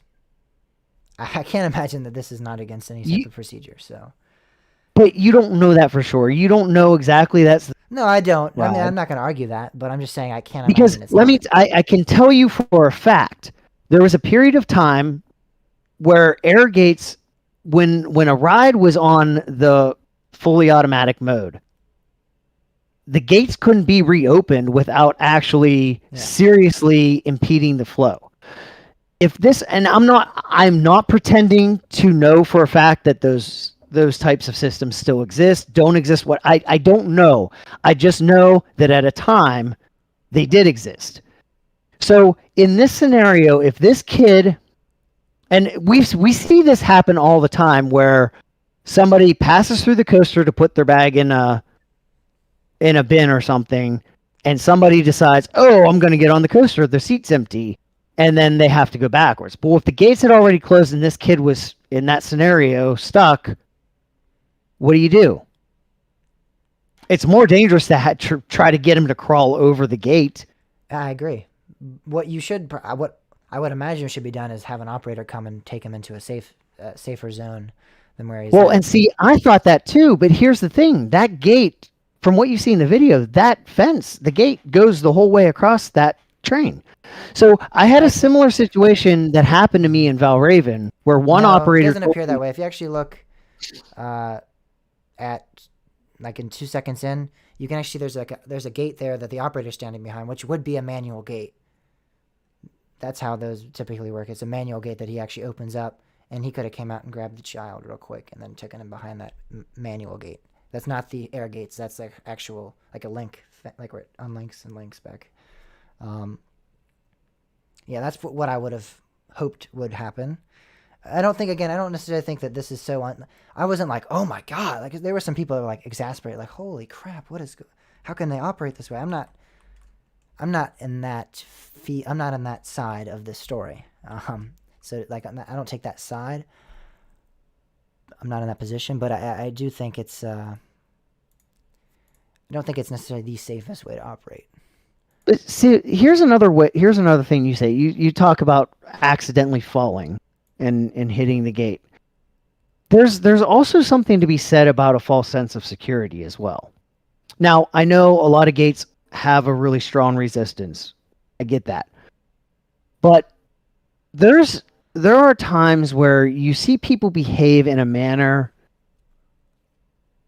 that they act like, oh, well, I have a safety buffer, so I can act a little more childish, if you will. So, like, in a sense where you see, like rides like Phantom's Revenge, where there's no air gates. There are literally no air gates at all. I think people have more of a courtesy and. Like they tend to stay more alert in that situation because they're like, oh wait, there's that sense of wait, the train is like right here in front of me, so I better be a little alert. They have a courtesy As and kind of a opposed tendency to to behave better. I don't disagree with that, and I think that's why we haven't seen as many accidents. But I still think there's a chance for that accident to occur still. But the same thing can happen. Like, I mean, if you could make the same argument of like with, I mean, God knows we've seen some fights this year. You know, if you have somebody that shoves somebody hard enough to fly through the air gate, and like I said, I know some have a pretty strong resistance, others don't. You don't know where that is, but like if you have somebody that actually is in a fight, yes, that's not homicidal. That's a key factor. Like you could maybe see somebody like actually shove against the gate where otherwise they wouldn't shove them towards the train if there wasn't a gate there. However, I think if you're that's saying that if you're saying that the gate would open up because you push them so hard, the gate opens up. Possibly in some situations, like I know said, for a fact that rides are actually programmed, and this being recently reprogrammed. If the gate opens up, the ride stops. The ride system is triggered. That maybe not. What if that air gate system isn't tied? They may not have tied that back. Like if it wasn't tied to, if the sensors weren't tied back, you have no way of knowing. I don't know that for but sure. Again, it being reprogrammed so recently by Premiere, I would imagine that has to be. That's just the modern standard now for the system rides. But my point is, regardless, my point still stands. Is you have somebody that would be doing an action that they otherwise wouldn't have done. And yes, this is a this might only affect a few people per year or whatever, but that's the same thing of like the stupidity factor or the accident factor. You just have, any way you do this, there's arguments to be made on both sides. And I don't think we really change anything. We just change a perception of safety rather than actually changing the safety factor of the ride because the air gates exist. Now, I will say this. Air gates may serve more of a purpose for other functions, such as corralling people and like visual cues of like, okay, now you can do that. Like, there might be something to be said about that. But on the factor of safety, I think they're pointless. I don't think they do anything. I think they're safer. And I also think that we just should implement the Merlin's Mayhem doors from now on. If we really we're not bypassing those things.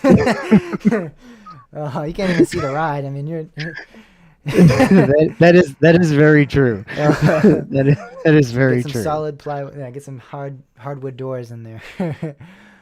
No, I don't know. I don't think either of us are going to be convinced by the end of the night on this one. Based on my experience, I think that they are safer. I think they provide. I think you just perceive that they are safer. I don't. I think I have good experience that suggests that they're safer, but that's what life is based on, mainly is experience, and you've had different experiences, and you think differently, so that's fine. But yeah, I don't know. I mean, this ride operated fine. The kid was fine, and it went on with their day, I'm sure. I don't know, again, if this is against procedure. The employees probably didn't have a fun night at the end. If it wasn't, then they went home. Well, and I also think that I think here's, in relation to this video, I think this is the most important thing that everybody needs to take away from this is you absolutely do not know the context of this video. You don't know what went on before or after this. You don't know what was said. You don't know the events that led up to this. You don't know how things might have played out in a way, like looking at this and saying, oh, wow, Six Flags really screwed, without really knowing the context of what went on. You can't really make that statement. You have to know what led up to that. This could have been a fluke error, or like something weird happened that nobody would have thought about. There's absolutely no context to this. So I think that's the most important thing that you take away before you grab your pitchforks and run at Six Flags with. Yeah. All I know is saying and I'm gonna end it with this. If this was a Cedar Fair park, the team would have been fired. So that's all I can say. And I think that can cap off this discussion, unless you have anything else. Again, if you guys want to respond to this, actually, this among a variety of, anything we've talked about this week, last week, whatever. Or if you want to tell us to lose your number. Yeah, you tell us to stop calling. If you want to respond to that or anything, I'm going to give a plug here. You can email us, jamescoasterpodcast.com or bobcoasterpodcast.com, and send us a video file. We have a competition going on right now between the audience. We want you guys to send in video or voice messages, to the show so we can play them, and you can receive a great prize. It's going to be a Voyage pin or a Pantheon lanyard. So if you want to respond to this video, to whatever else we've talked about previously, anything, it could be about how Firebird's amazing and Bob's wrong. It could be about how nobody thinks Firebird's amazing. I don't know. Whatever you want to talk about, whatever you want to provide us with, a story, you're at the parks, you're doing a trip report, send it in. You get a prize. You're competing with other listeners and audience reviewers, so please send it all in. And so I just wanted to give a little plug there, because I know a lot of you don't listen to the end where I say that, so I'm going to do it prior to. I kind of trapped you in there. You had to listen, because now we're going to talk about something I'm sure a lot of you do want to listen to, and that's the weekly poll.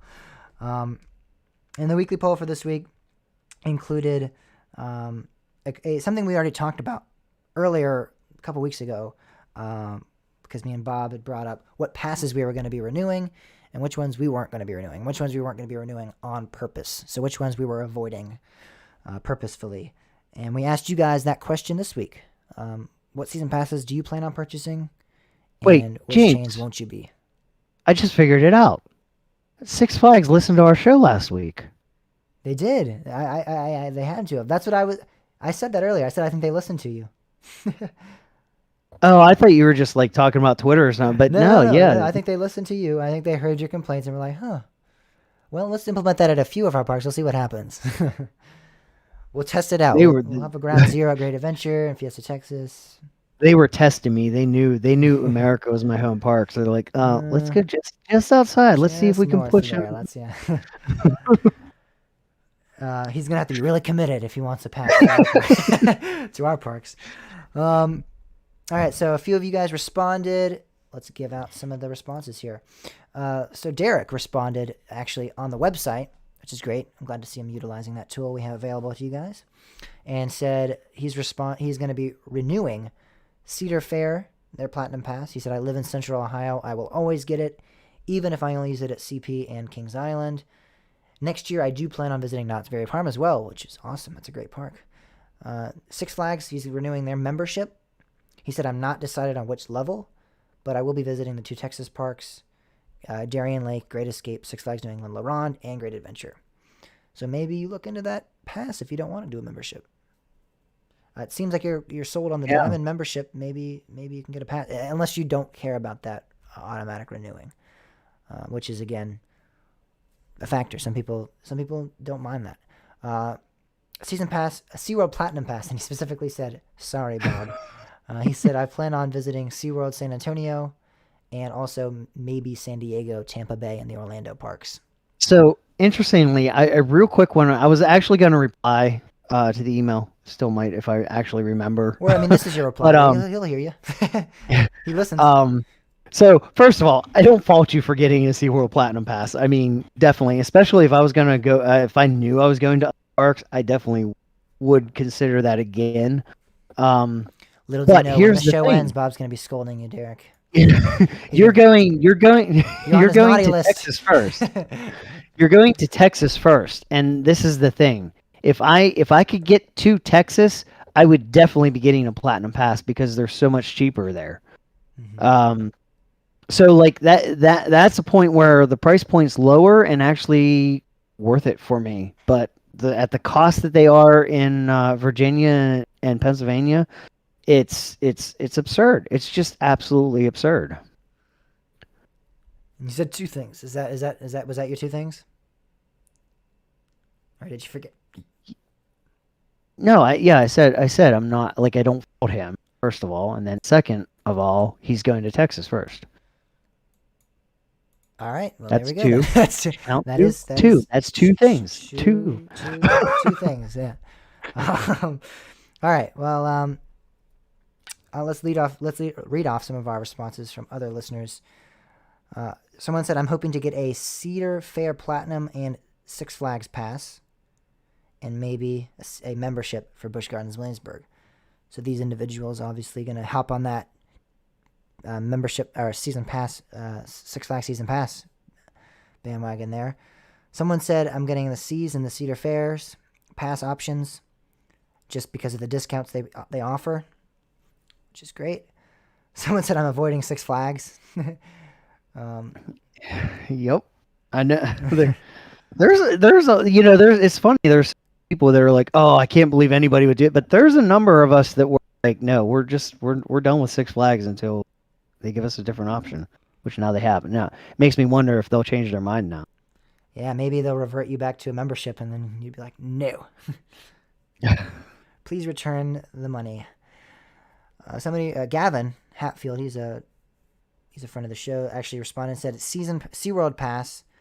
I live in Florida, but I'm a frequent visitor to Virginia as well. Yeah, and that's definitely the point where it makes sense, financially to do it. It's just when you really are only close to one park and don't really go out of your way a lot, and being abused. Like, I don't want to be abused for $400, but for $160, to be able to take some abuse. I'll tolerate it. I don't mind the abuse at that point. I mean, kind of enjoy it, actually. He also responded and said Universal. Which I honestly, Universal annual pass would definitely be something I purchased if I was in the area. They're pretty well priced, and you they purchased one and you don't live in the area, so. I mean, there are some Disney people up in all over the country that buy them and live like in Minnesota and Pennsylvania. Yeah, I would imagine the same applies to Universal, but again, for me, I would have to be in the area. Someone says they're not sure right now because they don't know where they're going to be working at, which I guess that maybe they move based on where they work. Yeah, that makes a big difference.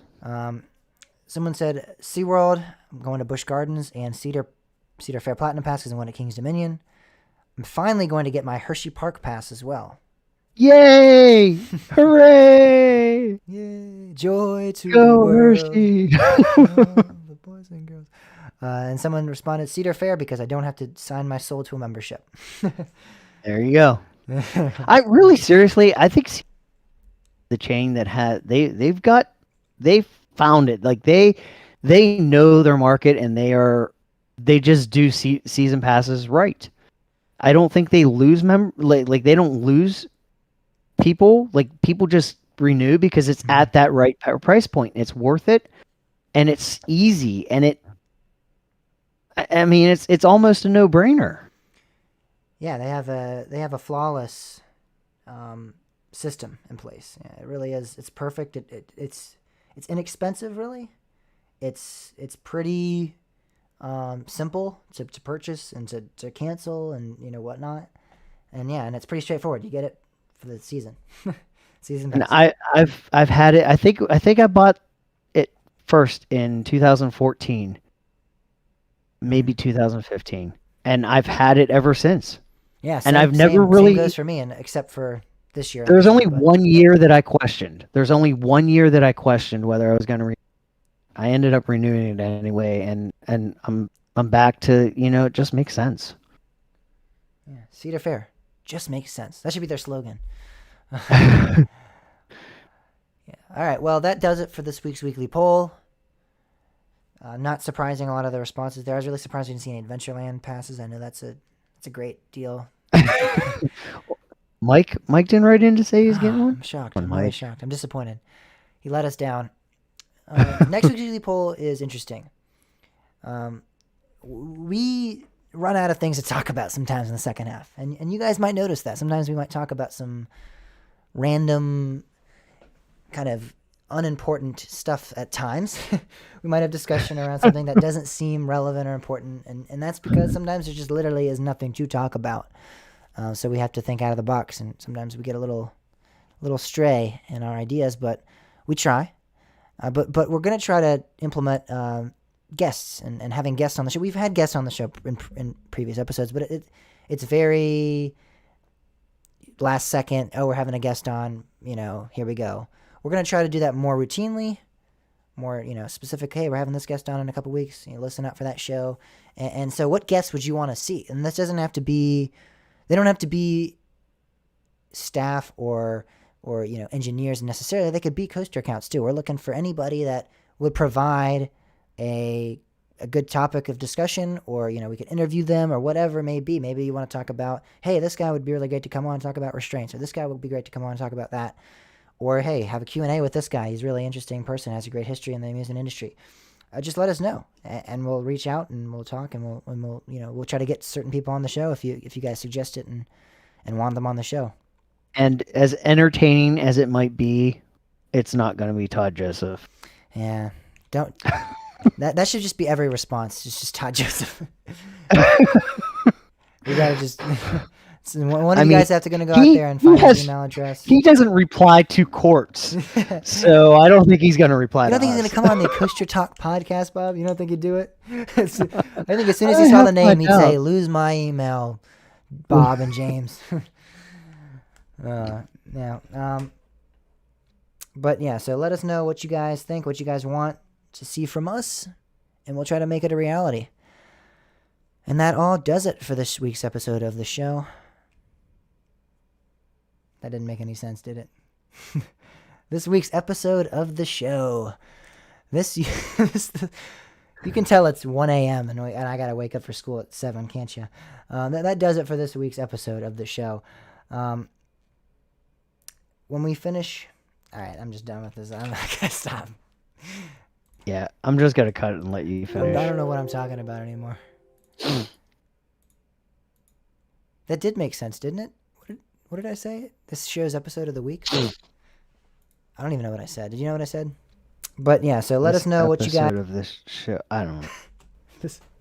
But yeah, so let us know what you guys think, what you guys want to see from us, and we'll try to make it a reality. And that all does it for this week's episode of the show. That actually made sense, too. I'm mad. I said this week's episode of the show. That makes sense. Yeah. I don't know why I perceived that in my mind. I was like, no.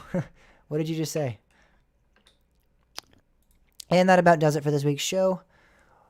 I'm going to plug in real quick. You can answer the poll, coastertalkpodcast.com/poll, or follow us on our social media, where you can also see industry updates, reviews, park trips. If we're doing a trip, we'll post about that on Facebook, Instagram, Twitter, at Coaster Talk Pod. You can subscribe to our YouTube channel, Coaster Talk Podcast, all 3 separate words, for some video content there. You can contact the show, coastertalkpodcast.com/contact, with any comments, questions, concerns, feedback.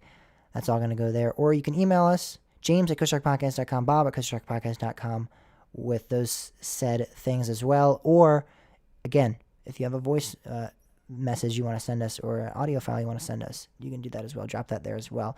And lastly, if you want to support the show and purchase any merchandise and represent us at any parks, coastertalkpodcast.com/shop is where you'll be able to find all of that merchandise. That about does it. We'll see you guys next week. Wow. That was a bad ending. We'll see you guys next week. Merchandise. Thank you guys so much for listening.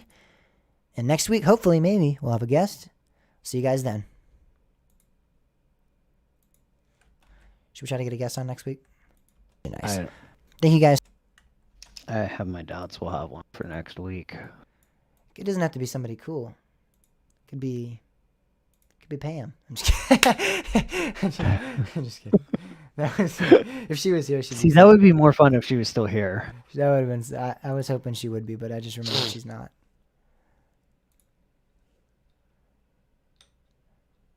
Oh shoot. Oh shoot. I forgot that you. Oh. I forgot about you. Forgot about me. All right, guys. No one's watching. Nobody's listening. So, peace out, everyone. Hopefully, whoever's watching this in the future. Yep, end of the stream. Goodbye.